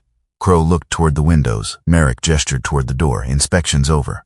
At 2:31 that night, Tiber stood beside Merrick's cot. No bark, no pawing, just rigid attention. Merrick's eyes opened. The office was dark. Tiber's ears pointed toward the rear of the workshop. Then came a sound, small, sharp, glass. Merrick moved before he was fully awake. Boots, field jacket, flashlight. He gave Tiber a low hand signal. Close. Controlled. The German Shepherd moved beside him, body low and tense. A pale beam swept across the workshop. Nothing. Then movement near the far trapdoor. A man, dark clothes, face partly covered, pry bar in hand. The intruder had not wandered through drawers, had not searched the office. He had gone directly toward the concealed storage area. "Stop." Merrick's voice filled the workshop. The man turned. Tiber produced a growl so low it seemed to vibrate through the concrete. The intruder froze for perhaps half a second, then ran. Merrick did not release Tiber, did not chase blindly into dark woods. He followed only far enough to confirm direction. A vehicle engine started beyond the trees. Gone. Merrick returned immediately. Property intact. Tiber intact. That mattered more than catching a stranger in darkness. Morning brought Oren. He examined the broken rear window. Then the pry bar left behind. Near the base was a stamped inventory mark. Oren's expression changed. "You know it?" Merrick asked. "Maybe. That isn't an answer. North Range Recovery used tools marked like this." "Who are they?" "Repossession, equipment hauling, industrial recovery." Oren turned the pry bar over. "They've done transport work for Crow." Merrick felt anger rise. Not enough evidence, not even close. "You saying Crow sent him?" "No." Oren looked directly at him. "I'm saying I've seen that mark on a truck Crow hired. That's all I know." Merrick appreciated the distinction. Dana would too. Orrin looked toward the hidden machines. Whoever came in knew where to go, yes. Orrin rubbed a hand over his jaw. Elowen expected lawyers eventually. Merrick looked at him. What? The key. The brass key from the cedar footlocker. She told me once that if anybody ever started making legal noise over Pinewake, you were supposed to use it. Use it where? Bank in Falls Crossing. What's there? Orrin shook his head. She never told me. Merrick went to the office, opened the drawer. The brass key lay on top of Elowen's folded map. He picked it up. A safe deposit key. Possibly documents. Possibly money. Possibly an answer large enough to make everything easier. He closed his hand around it, then opened the drawer again. Set the key back. Not yet. Orrin stared at him. Why? Merrick looked through the office doorway toward the trailmaster. Tiber had returned to his patch beneath the workbench, head resting between his paws but eyes still tracking the room. Because I don't want to find out money is the reason I stayed. Orrin studied him for a long moment, then nodded. No argument. Merrick walked onto the machine floor, pulled on his work gloves, picked up a wrench. The trailmaster waited exactly where Elowen had left it. For once, no commander had issued an order. Celeste had not made the choice. Fear had not made it either. Merrick placed the wrench on the first fitting Orrin had taught him not to force. Slow pressure, feel the metal, listen. He began again. Winter did not fall on Brightwater Ridge all at once. It arrived by subtraction. First the yellow left the birches. Then Lake Mirren lost its soft autumn blue and turned the color of cold steel. Frost began holding to the grass past noon. One morning, Merrick opened Pinewake's main door and found the gravel road covered by a white skin of snow so thin that Tiber's paw prints reached the dark earth beneath it. 2 weeks later, the forest was white. The strange thing was how bright everything became. Merrick had expected winter to make Pinewake feel smaller, darker, more isolated. Instead, morning sunlight reflected off the snow and flooded through the workshop windows until the old concrete floor seemed to glow. White pine and spruce stood black-green against the hills. Lake Mirren became a sheet of blue-silver below the ridge. Smoke from the wood stove rose in a straight line into the clean sky. Walter Creed had delivered the stove one afternoon in the back of his pickup. The 76-year-old hardware owner had refused payment. It sat in my storage building for 11 years, Walter said. At this point, you're doing me a favor. Merrick stared at the cast-iron stove. It weighs 300 pounds. Then it's a significant favor. Nora Haskins arrived less than an hour later with soup, bread, and half an apple pie. She stood in the workshop wearing her green diner apron over her faded blue shirt, silver braid resting over one shoulder, and watched Merrick attempt to refuse the food. You Navy boys are all the same, she said. Former Navy, that changes nothing. You'll carry a stranger 10 miles through hell, but somebody brings soup and suddenly your pride's been attacked. Merrick looked at the covered pot in her hands. It's very aggressive soup. Nora's gray-green eyes narrowed. Eat it before I become aggressive. Tiber appeared beside her. Nora pointed down at the German shepherd. See, he understands community. He understands chicken. Still ahead of you. Merrick took the soup. Receiving help remained one of the hardest things he did at Pinewake. Giving help had always contained a job inside it. Lift this. Fix that. Guard the door. Carry the wounded man. Keep moving until everybody else was safe. Receiving help required nothing except allowing someone else to see a need. Merrick had spent too much of his life believing needs were weaknesses other people had to compensate for. Pinewake's people seemed determined to cure him of that misunderstanding one casserole at a time. The trailmaster did not care about Merrick's emotional development. It resisted him with mechanical impartiality. The first serious mistake came 3 days into the fuel system work. A fitting had looked sound. Merrick applied pressure. Too much. The old metal gave with a dry snap. He stared at half the fitting in his hand. Orrin Beck Talbot, standing at the next bench in his weathered dark brown canvas jacket, and Charcoal Henley, looked over. Merrick waited for criticism. Orrin asked only, a broken fitting. What else? A man reconsidering friendship. Orrin ignored that. Merrick studied the fractured surface. Old stress line. Good. Corrosion under the threads. Good. I should have stopped when resistance changed. Orrin nodded, then went back to the carburetor on his bench. That was how he taught. He almost never rescued Merrick from the mistake. He made him look at it. A week later, Merrick ordered the wrong gasket. Another time, a section of original insulation disintegrated when he flexed it too aggressively. He lost 2 full days because he routed a hydraulic line according to what made practical sense rather than how the original brackets demanded it be routed. When he finally admitted the mistake, Orrin simply pointed at Elowen's old drawings. You're trying to make it behave like modern equipment. It would behave better. That's not the assignment. There is no assignment. Orrin looked at him. Exactly. Merrick hated when Orrin won arguments using Merrick's own philosophy. He also began to enjoy the work. Not the success, the attention. Restoration demanded presence. A man could not rebuild an old machine while mentally reliving a divorce. The metal punished distraction immediately, so Merrick learned to be where his hands were. Tiber settled into the rhythm too. The 7-year-old German shepherd still wore his faded dark olive working harness when outside or moving around the property with Merrick. But inside Pinewake, he often rested without it. His lean black and tan body occupied the familiar patch of sun near the main door. The small old tear in his right ear made his silhouette easy to recognize even from across the shop. Every few hours he rose, walked the perimeter, smelled whatever Orrin had brought in, checked Merrick, and returned to the warm concrete. Nothing mystical. Routine. Still, Merrick found the routine comforting. December brought invoices. Dana Whitmore did not soften the numbers. The 46-year-old attorney remained exactly what Merrick needed. Precise enough to be reassuring and unsentimental enough to be irritating. Celeste's lawyers had not produced a strong legal theory. That did not stop them from producing paper requests, responses, clarifications, a threatened motion, another review of the timing of the inheritance. Dana repeatedly told Merrick that Pinewake itself remained strongly protected as premarital property, but each hour of Dana's time cost money. Each response cost money. Merrick's emergency reserve began shrinking.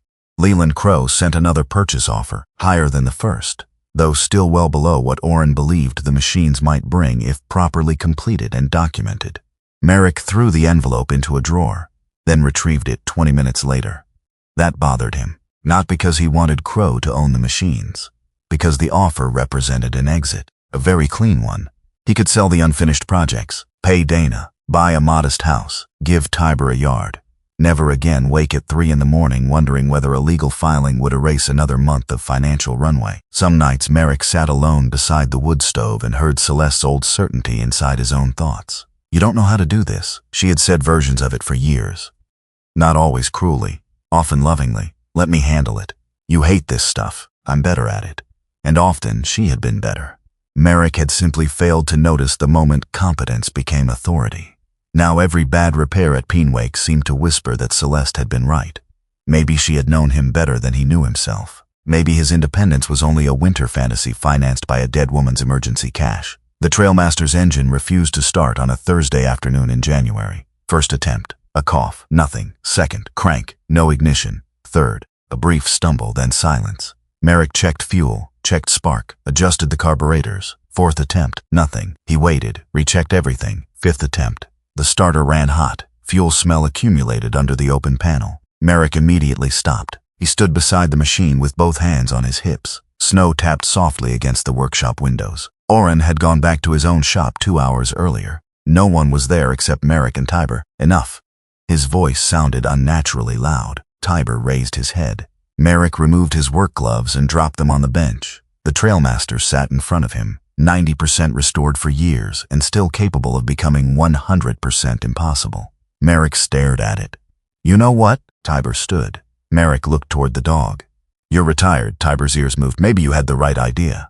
He sat heavily on an old wooden stool. Exhaustion moved through him with a weight that had very little to do with the machine.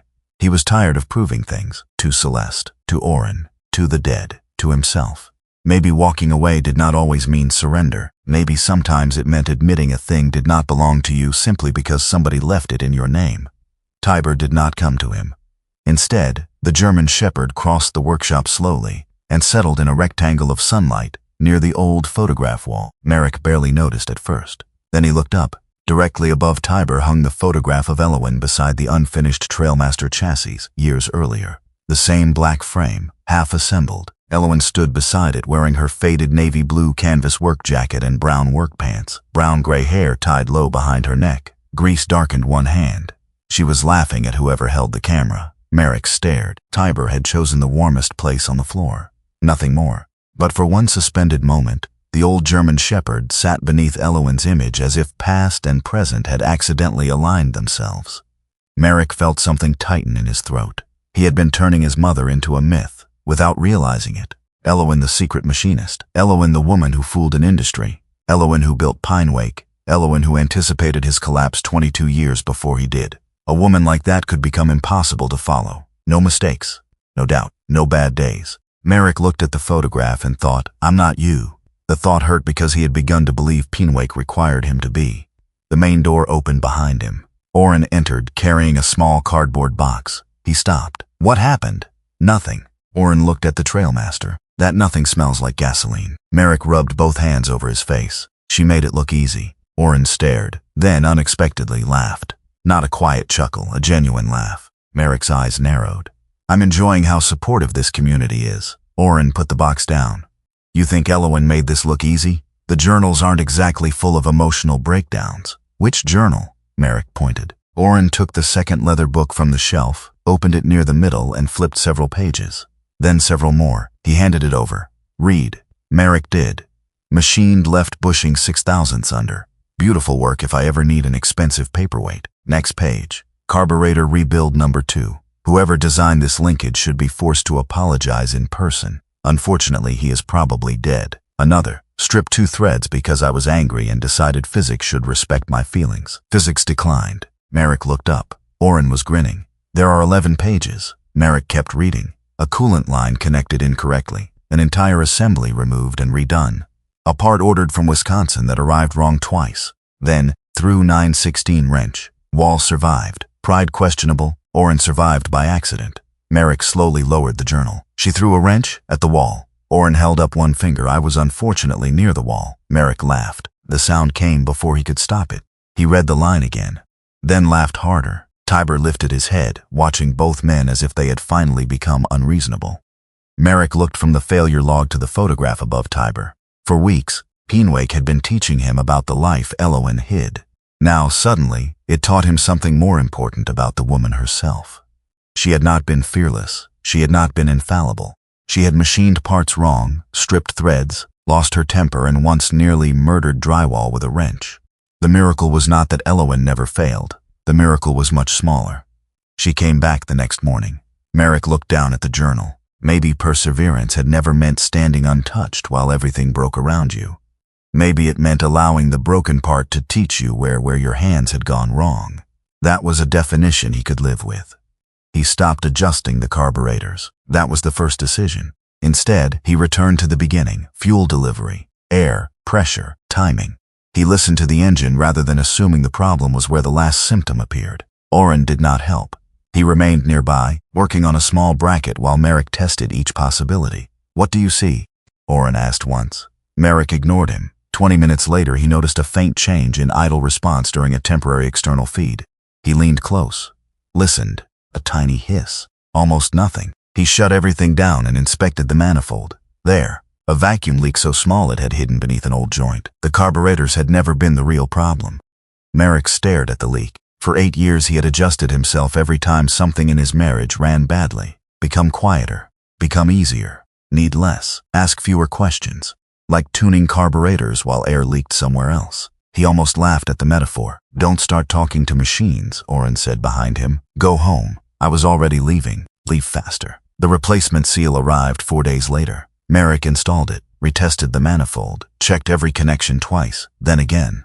At 1:38 in the morning, Pinewake was silent except for the stove ticking in the office. Tiber lay near the doorway. Merrick sat behind the trailmaster's controls. He turned the key. The engine coughed, stopped. Merrick closed his eyes. One breath. He tried again. The engine caught. Not cleanly at first. A rough stumble. Then another cylinder joined. Then another. The sound settled. Deep, even, mechanical vibration traveled through the frame, into the seat, through Merrick's boots. The trailmaster was running. Merrick did not shout. He simply sat there, hands resting on the controls, listening. Then he smiled. Tiber stood and approached, ears forward at the unfamiliar rumble. Merrick looked down at him. We did not die. The German shepherd blinked. High standard. I know. Merrick laughed. Then tears blurred the instrument panel. He wiped them away. They returned. This was not the grief that had broken through when he read Elowen's letter. It was something warmer. A man hearing evidence that a part of himself he thought had gone silent could still make sound.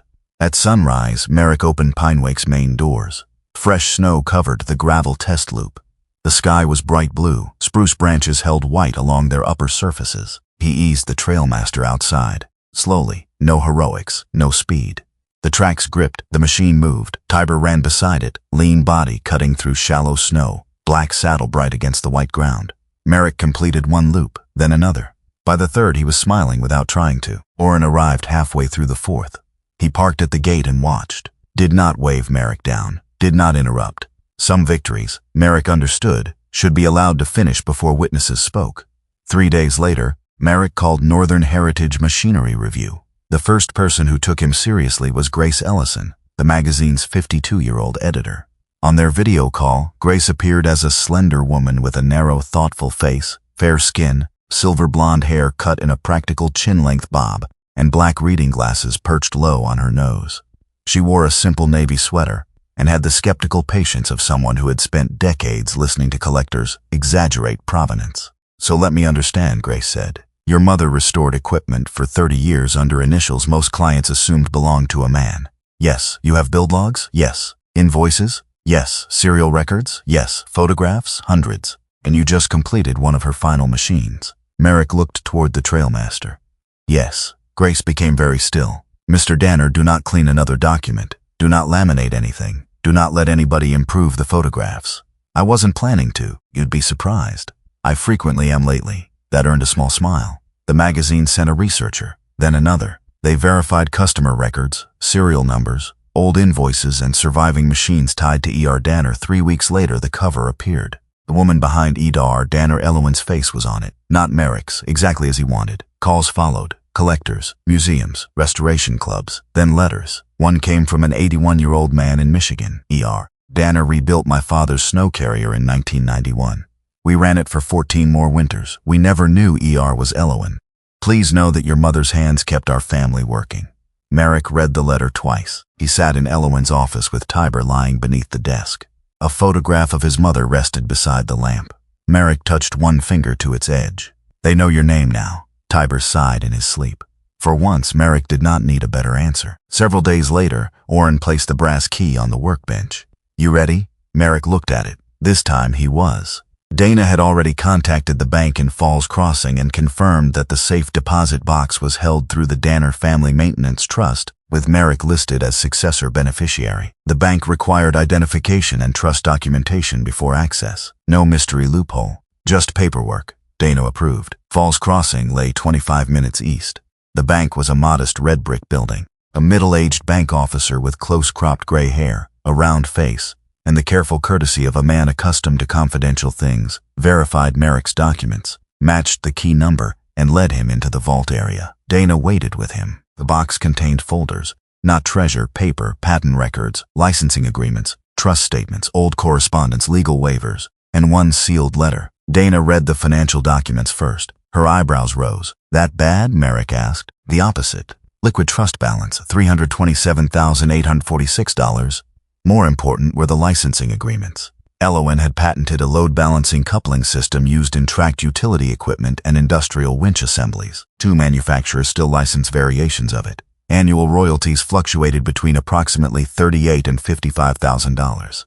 Merrick stared at Dana. "So she left me money." Dana shook her head.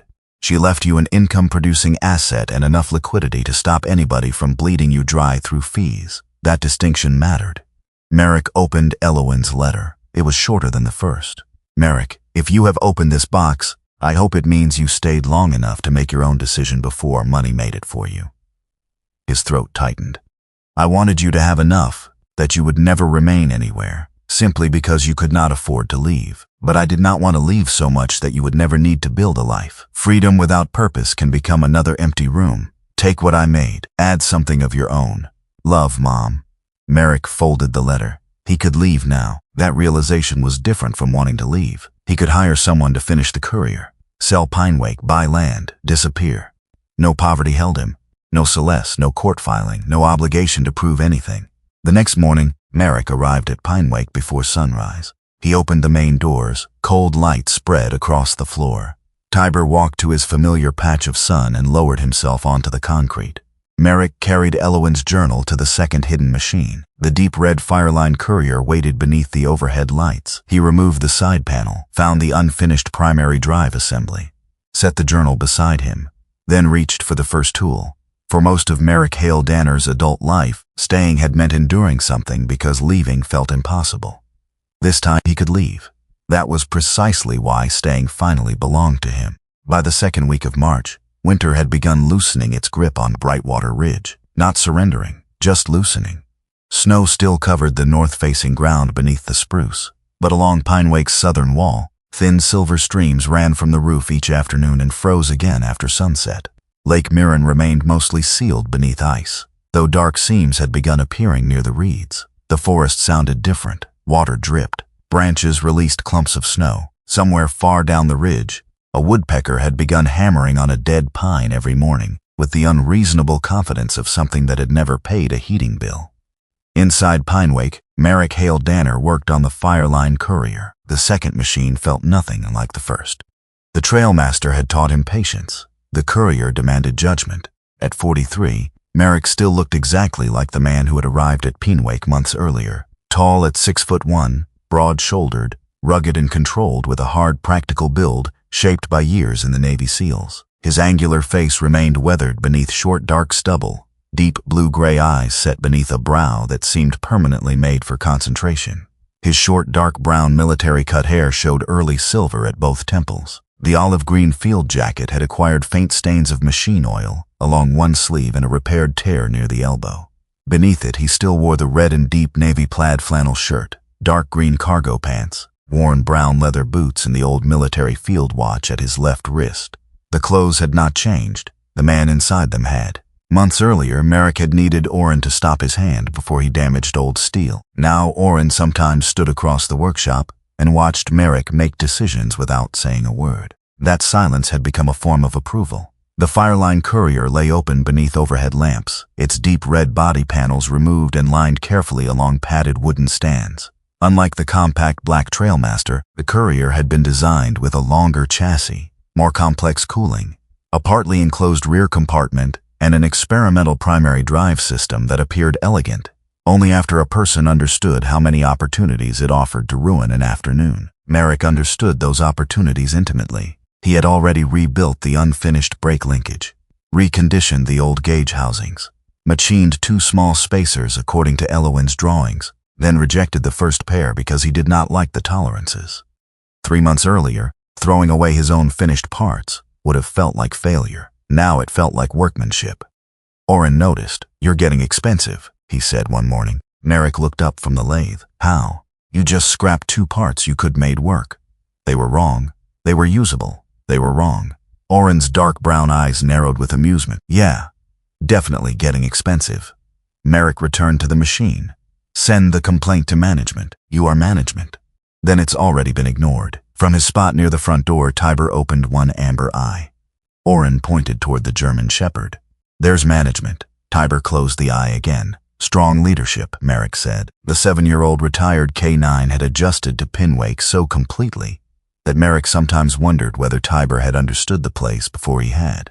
The German Shepherd's lean, athletic black and tan body moved through the workshop with the quiet confidence of an animal who had memorized every machine doorway and human routine. His dense coat remained healthy, the black saddle across his back clear against warm tan legs and chest. The small old tear along the edge of his right ear still made him look slightly more dangerous than his current lifestyle justified. Outside, he wore the faded dark olive working harness. Inside, Merrick usually removed it.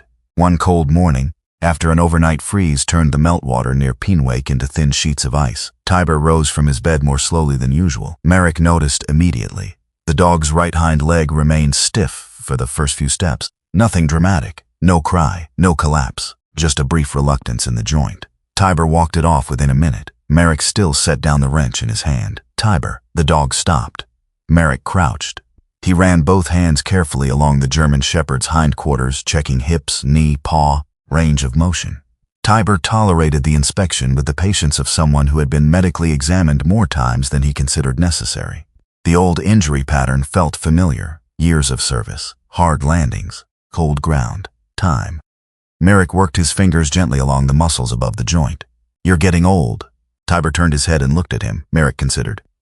"Older." The dog's expression improved marginally, sensitive. Tiber leaned his weight slightly against Merrick's shoulder. The gesture was small. Merrick stopped moving. For a moment, Neither of them did anything. Then Merrick said quietly, "You don't owe me another mission." Tiber rested his muzzle against Merrick's shoulder. Merrick closed his eyes. That simple contact reached somewhere deeper than he expected. For years, Tiber had worked because there were commands, signals, objectives, training, duty. Then retirement came, and Tiber stayed. No orders required, no harness necessary, no mission. He simply remained beside Merrick because that was where his bond had taken him. Merrick looked across Pinewake. For months, he had thought of staying there in terms of obligation. Elowin had left it, so he should preserve it. Elowin had begun the machines, so he should finish them. Elowin had built a legacy, so he should prove worthy of it. But duty, even beautiful duty, could become another kind of cage. Tiber had stopped working years ago and had not stopped loving him. Maybe Merrick could stop treating Pinewake like an assignment and still choose it. The thought changed something. Quietly, permanently, Merrick looked at the old German shepherd leaning against him and understood a truth that no journal, trust account, or court document had managed to teach him. Love did not always ask a person to continue the mission. Sometimes love was what remained after the mission ended. Tiber stayed because he wanted to, and for the first time, Merrick realized Pinewake could mean the same thing. Not a debt to Elowin, not a refuge from Celeste, not evidence that he had won, a place he was simply allowed to love. That distinction frightened him more than obligation ever had, because duty told a man what to do. Love left him free to choose. Celeste came to Pinewake 3 days later, alone. Merrick saw the black SUV through the front windows and felt the familiar tightening in his chest, but it passed quickly. Months earlier, Celeste's arrival had changed the temperature of the entire building. Now Pinewake seemed to remain itself around her, machines, sunlight, radio, Tiber asleep by the stove. The place no longer rearranged itself around Merrick's fear. He met Celeste outside. She wore the same charcoal gray tailored wool coat, cream silk blouse, dark trousers, and black ankle boots she had worn through much of the winter. Her chestnut brown hair fell neatly past her shoulders, though the March wind lifted several strands across her face. Her hazel eyes looked tired. Not weak, not defeated, simply tired. She held a folded magazine. Merrick recognized the cover. Elowin. Celeste looked toward the workshop. "Can we talk?" Merrick considered, then stepped aside. "Office." Celeste gave the smallest nod. "Still not the floor?" "No." A faint, humorless smile touched her mouth. "Consistent. I'm learning." Inside, Tiber rose. He recognized Celeste immediately, walked over, smelled her coat, and allowed her to scratch beneath his jaw. "Hi, old man." Tiber's tail moved once. Celeste noticed the slight stiffness when he turned. Her expression changed. "His leg? Cold weather. You taking him in?" "I've talked to the vet. If it persists, yes." Celeste nodded. She did not tell him what to do. Merrick noticed that too. They entered the office. She set the magazine on Elowin's desk. "I read it twice." Merrick looked at the cover. "What'd you think?" Celeste ran one thumb along the folded edge. "She deserved that. No irony, no calculation." Merrick believed her. "You knew her," he said. "Not the way you know her now." Apparently none of us knew her the same way. Celeste sat. For several seconds, the only sound was the faint ticking of the wood stove. Then she asked, "Why didn't you fight for us like this?" Merrick looked at her. There were questions a man could avoid by misunderstanding them. This was not one. Celeste continued, "You spent months rebuilding this place. The building wasn't that bad. You know what I mean." He did. She looked toward the workshop through the office window. "You learned an entire trade. I knew some of it. You fought lawyers. Dana fought lawyers. You stayed when it got difficult." Merrick did not answer. Celeste's voice lowered. "You wouldn't do that for us." The old instinct rose. Defend. Explain. Counterattack. Merrick let it pass. Celeste frowned. "What?" "I thought staying was fighting." Silence. Merrick looked down at his hands. "I thought as long as I didn't leave, I was doing my part." "You stopped talking to me." "I know." "You stopped asking what I needed." "I know." "You just agree to things." "I know." Celeste's eyes sharpened. "That wasn't marriage." "No." "Then why stay?" Merrick thought about it. "Because I thought leaving meant failure." The answer landed between them. Celeste looked away. Then, very quietly, "And I thought managing everything was loving you." Merrick raised his eyes. It was the most honest sentence she had given him since the divorce. Maybe since before it. Celeste folded her hands in her lap. "You were drowning when you came home." "I know. You wouldn't call anyone." "I know. You barely trusted civilians." "That sounds dramatic." "It was dramatic." A trace of the old Celeste appeared. Merrick almost smiled. She continued, "Who sat with you when you couldn't sleep?" "You did." "Who helped you get the first consulting contract?" "You did." "Who stayed all night at the veterinary hospital when Tiber tore his shoulder?" Merrick's eyes moved briefly toward the workshop where Tiber was again sleeping. You did. Celeste leaned back. Then don't rewrite me into someone who never loved you. Merrick shook his head. I won't. Her jaw loosened slightly. But loving me didn't give you ownership of who I became. The relief vanished.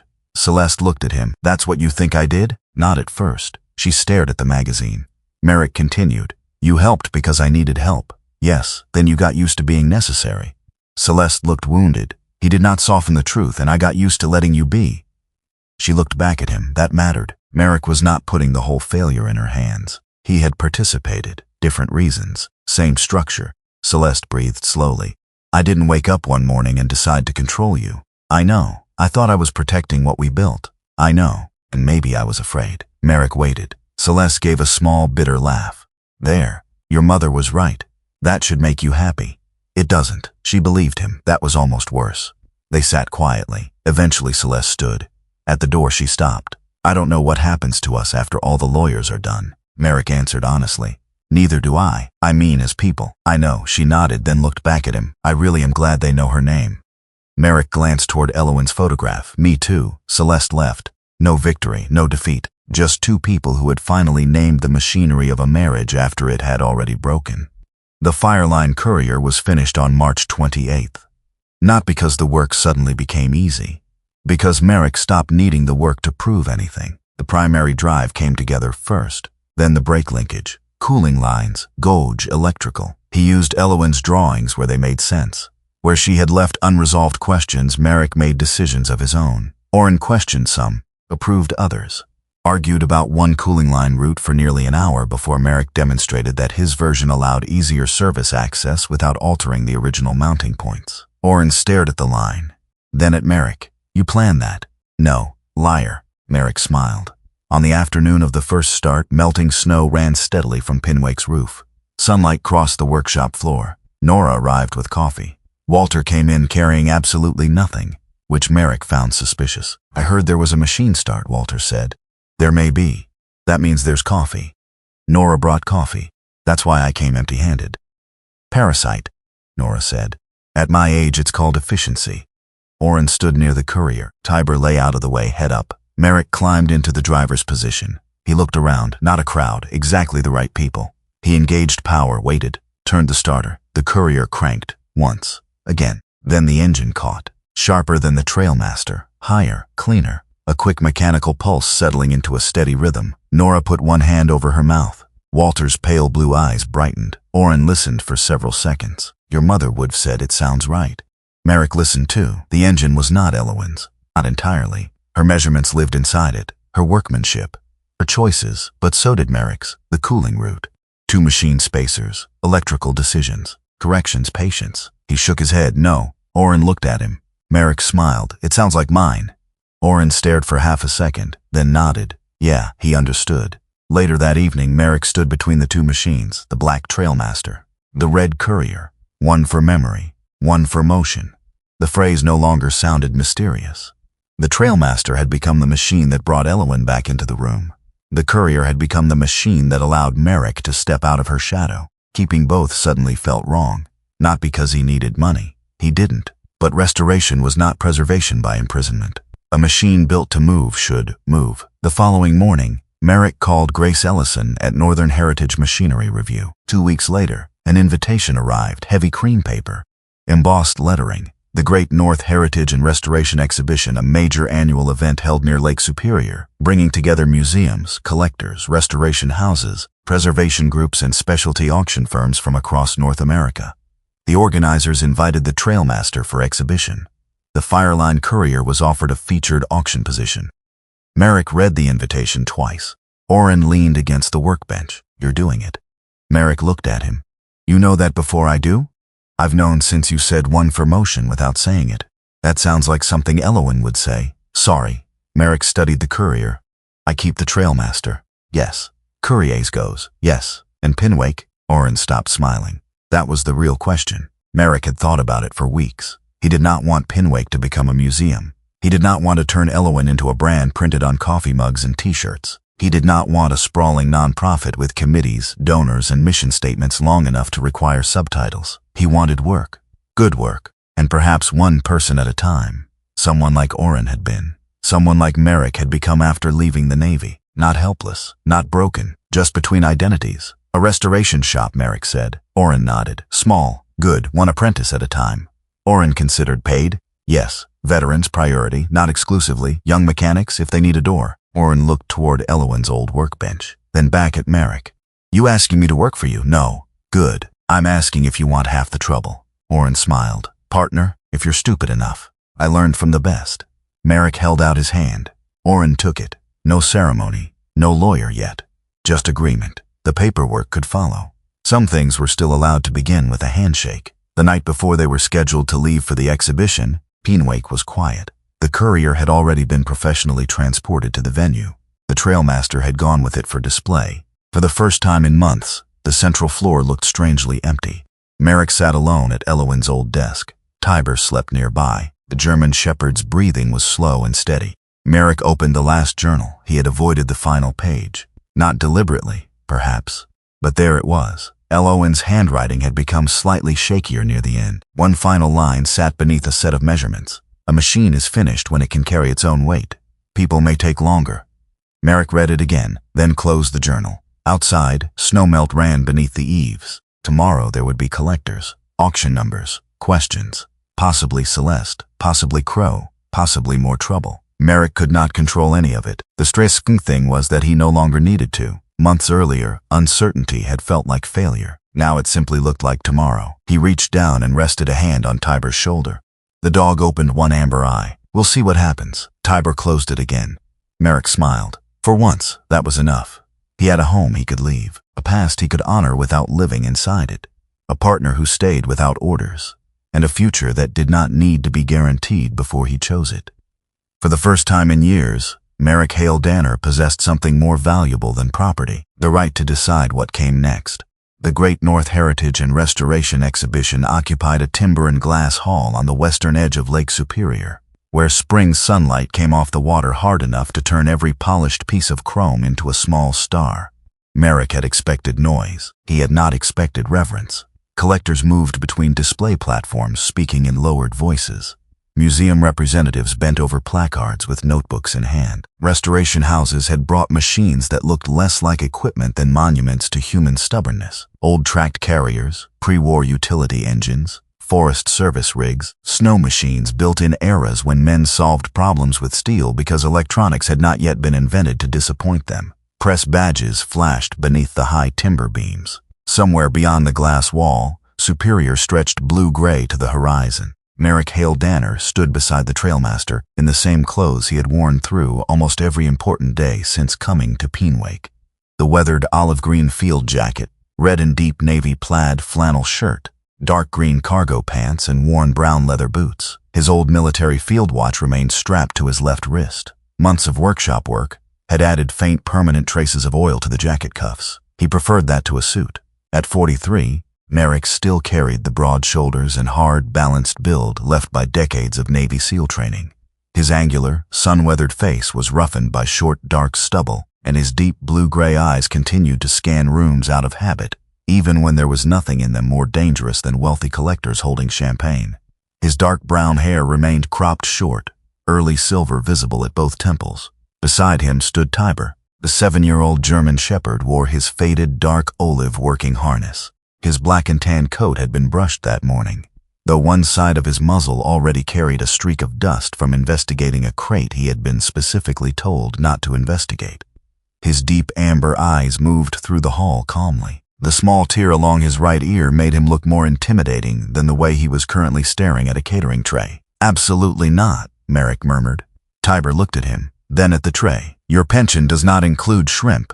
Orrin, standing on the other side of the display, heard him. You don't know that. I've reviewed the benefits. Thoroughly, more thoroughly than he has. Tiber remained unconvinced. Merrick rested one hand briefly on the harness. The contact was automatic. Old habit. Grounding. The trailmaster stood on a low black platform under soft white lights. A brushed metal placard beside it read, 1949 Calder Northland Trailmaster, Restoration, begun by Elowen Ruth Danner. Completed by Merrick Hale Danner. Merrick had already read those 3 lines more times than he wanted to admit. Every time, his attention stopped at the same place. Eloine Ruth Danner, not ER, not Mr. Danner, not initials hiding inside an invoice, her name. Across the hall, the deep red Fireline courier occupied a separate auction platform. Lot 27. Pre-auction estimate, $450,000, $600,000. The figure no longer made Merrick's stomach move the way Crow's early offer once had. Money had stopped being proof. That was one of the better things Pinewake had given him. Orrin Beck Talbot stood near the trailmaster wearing his weathered dark brown canvas work jacket over a faded charcoal Henley, dark denim and steel-toed work boots. His slightly messy dark hair looked as if he had combed it with his hand somewhere in the parking lot. The old scar crossing his right hand showed when he adjusted the display barrier. "People keep asking whether you're selling this one too," Orrin said. "Tell them no." "I did. And?" "One offered to double whatever the courier brings." Merrick looked at the trailmaster. "No." Orrin nodded. "Didn't think so?" "One for memory." Orrin glanced toward the courier. "One for motion." For once, neither needed to explain. Dana Whitmore appeared shortly before noon. Her deep navy blazer and soft gray blouse looked almost aggressively professional amid the waxed canvas jackets and Heritage Club badges filling the hall. Her dark auburn bob was perfectly in place. Rectangular dark frame glasses rested in one hand, while the brown leather document folio she seemed physically incapable of abandoning remained tucked beneath her arm. "Your auction house has copies of the ownership packet," she said. "Good morning to you too. I said hello by email at 6:14. You were awake." "That isn't the point." Dana ignored him. "Title history is clean. Trust documentation is clean. Provenance is documented. The courier can proceed." Merrick looked toward Lot 27. "Anything from Celeste's side?" "They filed something this morning." "Of course they had." "What?" "Emergency motion requesting that any disputed portion of proceeds be preserved pending review." "Was anything entered?" "No." Merrick nodded. Months earlier, those words would have tightened every muscle in his back. Now they merely became information. Dana noticed. "That's growth. Don't ruin it. I charge extra for encouragement." Tiber approached Dana, sniffed her folio, and then moved away. Dana looked down. "He still doesn't like me. He likes you. He has never once looked happy to see me. He's a German shepherd. Happiness is classified." Orrin laughed from behind them. Dana did not. Probably because she was trying not to. Merrick saw Celeste 15 minutes later. He recognized her before she recognized him. She stood near the far glass wall with Evan Marlowe, the thin, sandy-haired attorney who had represented her during the Pinewake property review. Evan wore a dark suit and carried a narrow briefcase, looking exactly as uncomfortable among machinery as he had the first time he stepped onto Pinewake's gravel. Celeste looked composed. Charcoal gray tailored wool coat, cream silk blouse, dark trousers, black leather ankle boots, slim gold watch. Her dark chestnut hair fell neatly past her shoulders, and spring light from the lake caught green in her hazel eyes when she finally looked across the hall. She saw Merrick, stopped. Then she walked toward him. Evan followed several paces behind. Leland Crow was also present, but separately. Merrick noticed that immediately. Crow stood near the courier, speaking to two men from an auction house. At 53, the broker remained polished to the point of looking manufactured. Square face, broad jaw, silver gray hair combed carefully to one side, pale gray eyes, and an expensive steel wristwatch beneath the cuff of his dark charcoal overcoat. His burgundy tie was the only warm thing about him. He did not acknowledge Celeste. She did not acknowledge him. Good. Whatever Crow had done, Celeste was not being rewritten into the architect of everything ugly that had happened. Merrick wanted truth, not a cleaner villain. Celeste stopped several feet away. Her eyes touched the trailmaster, the placard, Tiber, then Merrick. Rick, the old nickname, entered his body before his mind. A small tightening beneath the ribs, a flash of kitchens, hotel rooms, Christmas mornings, arguments spoken too quietly, body memory, nothing more. Tiber shifted closer until his shoulder touched Merrick's leg. No growl, no stare at Celeste, just contact. Merrick placed two fingers lightly against the dog's harness. The reaction passed Celeste. She noticed. Not the touch itself, perhaps. The fact that Merrick had not changed his expression. "I assume Dana told you," she said. "She did. Our counsel filed this morning." "I know." Evan stepped forward. "Merrick, just so we're precise, the motion asks that potentially disputed proceeds be preserved. It isn't. Was an order entered?" Evan stopped. Celeste looked at Merrick. "No," she said. "Then the auction proceeds. It may still be challenged afterward." That's what Dana said. Something flickered across Celeste's face. The old Merrick would have asked what she thought he should do, or become angry because he was afraid. This Merrick simply understood the status of the problem. Celeste looked almost disappointed by how little leverage uncertainty had left. Crow arrived before the silence ended. Mr. Danner. Merrick turned. Crow. The broker smiled politely. I believe there's a separate issue the auction house should consider. Dana was already moving. Merrick almost felt sorry for him. Almost. Crow gestured toward the Fireline Courier. The vehicle incorporates a coupling design developed during a commercial arrangement involving E.R. Danner and a company I represented years ago. There may be unresolved rights attached to derivative use and documentation. Dana opened the brown folio. No. Crow's pale eyes moved to her. Excuse me. Dana removed a document. You're referring to the North Range Commercial Development Discussions of 2006. Crow's face changed. Barely. Enough. Dana continued. The discussions terminated without a licensing deal. Your company received no patent interest, no derivative ownership, and no continuing sales rights. Crow held out his hand. Dana did not give him the paper. She gave it to the auction house's legal representative standing nearby. Termination and mutual release. Signed by Elowyn Ruth Danner and Leland Crow. Paragraph 8. The attorney read silently. Crow stared at Dana. Merrick remembered seeing the waiver inside the Falls Crossing box without understanding why his mother had preserved it. Elowyn had understood men like Crow long before Merrick met him. Not because she could see the future. Because she read contracts. Which, Merrick thought, was perhaps less poetic but considerably more useful. Crow finally spoke. That document concerned the licensing talks, not physical restoration work. Dana adjusted her glasses. Paragraph 11. The auction attorney kept reading, then looked up. This release is comprehensive. Crow's jaw tightened. Dana closed her folio. If you'd like to argue otherwise, send it to my office. No triumph in her voice. No smile. That probably made it worse. Crow looked at Merrick. You could have avoided a great deal of expense by taking my offer. Merrick shrugged. You could have avoided this conversation by reading what you signed. Orrin covered a cough. Crow's gaze hardened for a moment. Then the professional mask returned. He buttoned his overcoat. Enjoy the auction. He left. No police. No security dragging him away. No theatrical collapse. Just a man discovering that one particular door had been closed years before he tried to open it. Celeste had watched the entire exchange. When Crow disappeared into the crowd, she looked at Merrick. You enjoy this? What? Winning. Merrick considered. No. You've gotten very good at looking calm while someone else loses. I learned that before I met you. The answer landed harder than he intended. Celeste's eyes cooled. Merrick immediately regretted the edge, not because it was false, because it was unnecessary. I didn't mean that the way it sounded. Yes, you did. No. I meant I don't need to turn this into a victory over you. Celeste laughed once without humor. That's generous. It's not generosity. What is it? Merrick looked toward the trailmaster. I'm tired. Celeste folded her arms. You think all of this makes you independent? Merrick looked at her. No. She seemed surprised. He continued. It showed me I already could be. Something shifted in Celeste. For several seconds she simply watched him. Then she reached for the place she knew would hurt. Not property, not money. History. 3 years ago you couldn't make it through a crowded grocery store without calling me. Merrick went still. The sentence struck with surgical accuracy because it was true. He remembered fluorescent lights, a packed aisle, a cart abandoned near frozen foods because his chest had gone tight for no reason he could explain.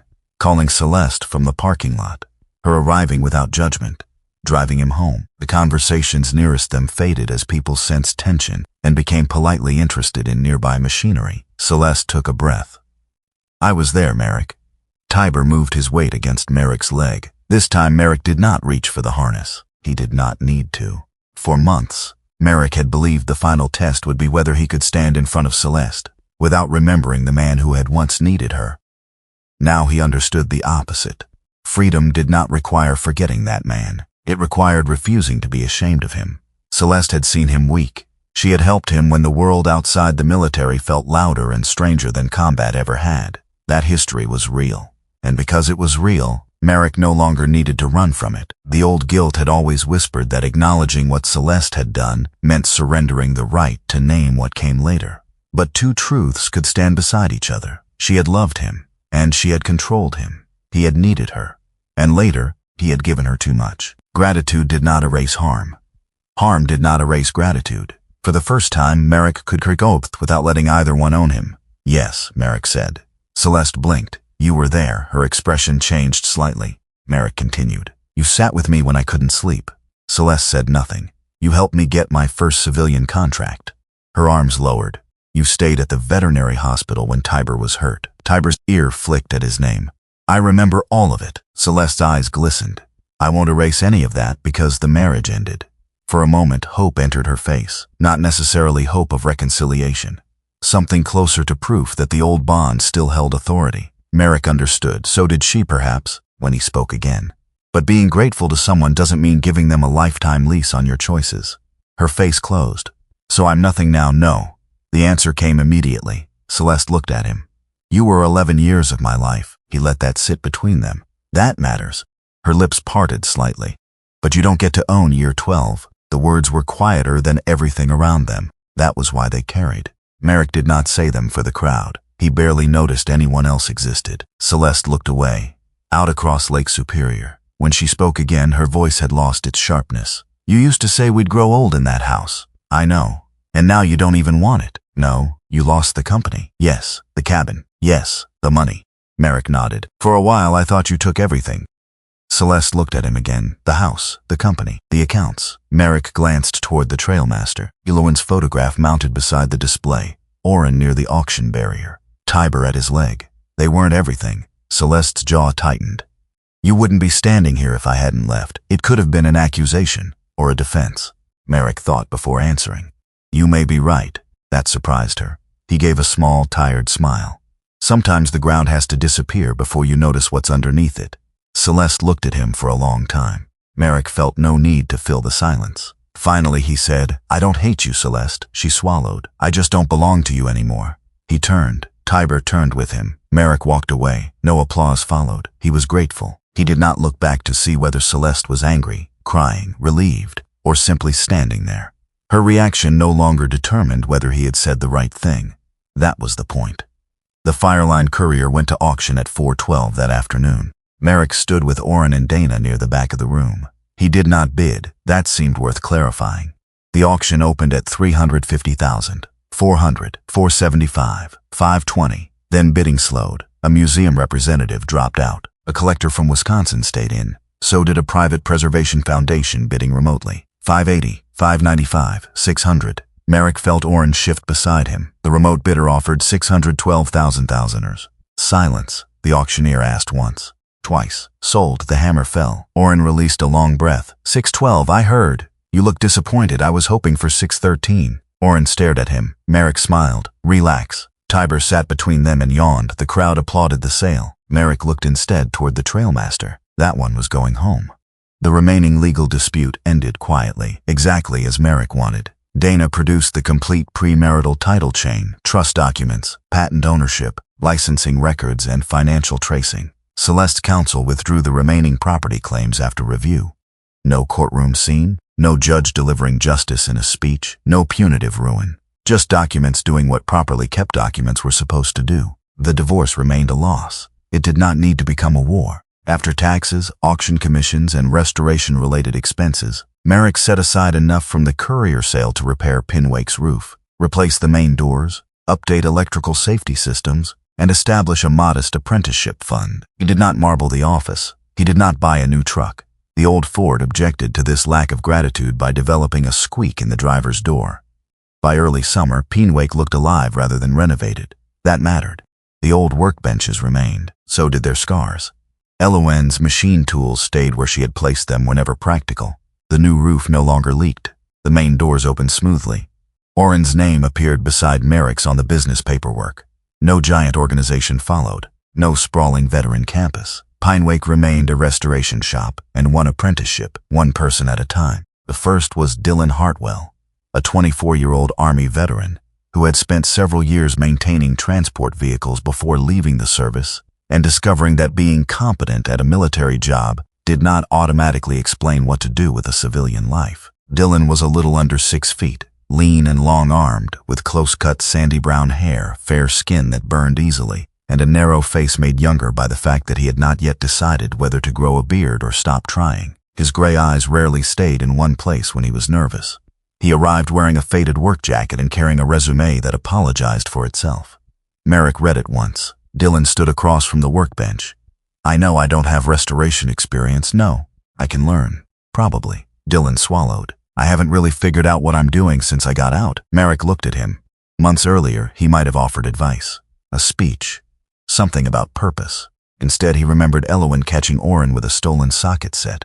Doors did not always need explanations. Sometimes they simply needed to open. "Monday," Merrick said. Dylan blinked. "What, 7 sharp? You're hiring me? Don't make me regret it before Monday." For the first time, the young man's shoulders lowered. "Yes, sir. Merrick. Yes, Merrick. Still sounds painful. Work on it."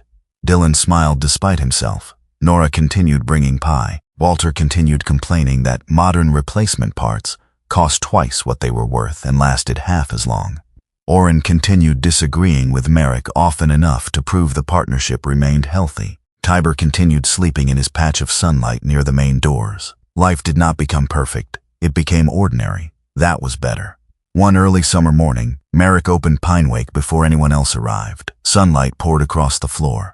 Below the ridge, Lake Mirren shone blue between full green birches. The forest smelled of wet soil, pine, and new leaves. Merrick carried 2 mugs to a clean shelf in Elowen's office. The first was her old blue enamel mug, chipped rim, white interior, faded exterior. The second was Merrick's steel mug. He placed it beside hers, not replacing it, not beneath it, beside. Outside, Tiber stood in the meadow. The German shepherd's ears suddenly lifted. Merrick followed his gaze. A deer had stepped from the birches. Tiber looked at the deer, then at Merrick. "Don't." Tiber looked back at the deer, then sat. Merrick narrowed his eyes. "Now I'm worried you're getting responsible." The deer disappeared into the trees. Tiber rose, a little slower than he would have months earlier. Merrick noticed. Of course he did. One day Tiber would not be there to walk beside him. One day Merrick would not be the man opening Pinewake's doors. One day the workshop would belong to hands neither Elowen nor Merrick would ever meet. Nothing stayed forever. That did not make it meaningless. It made the morning matter. Merrick walked across the meadow and rested a hand along Tiber's neck. "Come on." They headed down the trail together. For the first time since Pinewake entered Merrick's life, Tiber was not searching for anything. No hidden door, no seam beneath a cabinet, no strange scent, no tracker, no intruder, no danger, no treasure. The old German shepherd simply walked, and Merrick did not follow him. He walked beside him. Somewhere along that quiet path, Merrick finally understood what Elowen could never decide on his behalf. Pinewake had not been the home she left him. It had been the lifeboat, a place built to carry him through the stretch of water where he could no longer see shore. But no one was meant to live forever in a lifeboat. Eventually, a person had to step onto land and choose where to walk next. Elowen had left the door. Tiber had stopped in front of it. Merrick had still been the one who chose to enter. Elowen Danner had not left her son a fortune. She had left him a door, a set of tools, and enough room to remember the man he had slowly surrendered. Tiber never understood inheritance, divorce patents, or destiny. The old German shepherd only understood one thing. When his person was walking past something important, he stopped. And this time, Merrick finally stopped with him. Sometimes God's miracles do not arrive with thunder, signs in the sky, or answers that make sense immediately. Sometimes they come quietly. A door that was waiting all along, a loyal dog who refuses to walk past what matters, a stranger who offers kindness at the right moment, or the strength to begin again when everything familiar has fallen away.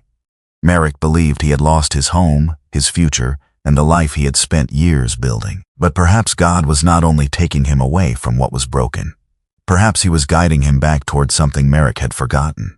His own courage, his mother's unfinished love, and the simple truth that losing one chapter does not mean the story is over. Life can do that to all of us. A marriage ends, a job disappears, someone we love is gone, a plan we trusted falls apart. In those moments, it is easy to believe we have been abandoned. But sometimes the road that feels like the end is only the place where another path becomes visible. We may not understand why certain doors close. We may never know why some prayers seem unanswered for years. But faith reminds us that God can still work through the pieces we thought were useless. He can use grief to deepen compassion, loss to reveal what truly matters, and even an old dog's instinct to remind a wounded heart to stop, look again, and keep going. So if you are watching this while carrying something heavy, remember this. Your worst season does not get to define the rest of your life. You may be closer to a new beginning than you realize. Keep your heart open.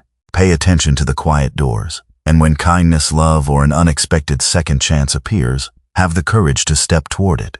If this story touched your heart, please share it with someone who may need a little hope today. Tell us in the comments where you're watching from, and let us know whether you believe animals sometimes enter our lives at exactly the moment God knows we need them. And if you enjoy stories about veterans, loyal dogs, faith, healing, and second chances, please subscribe to K9 Navy SEAL Stories and join us for the next journey. May God bless you, protect your family, strengthen you through every difficult season, and place faithful hearts, both human and four-legged, along your path when you need them most.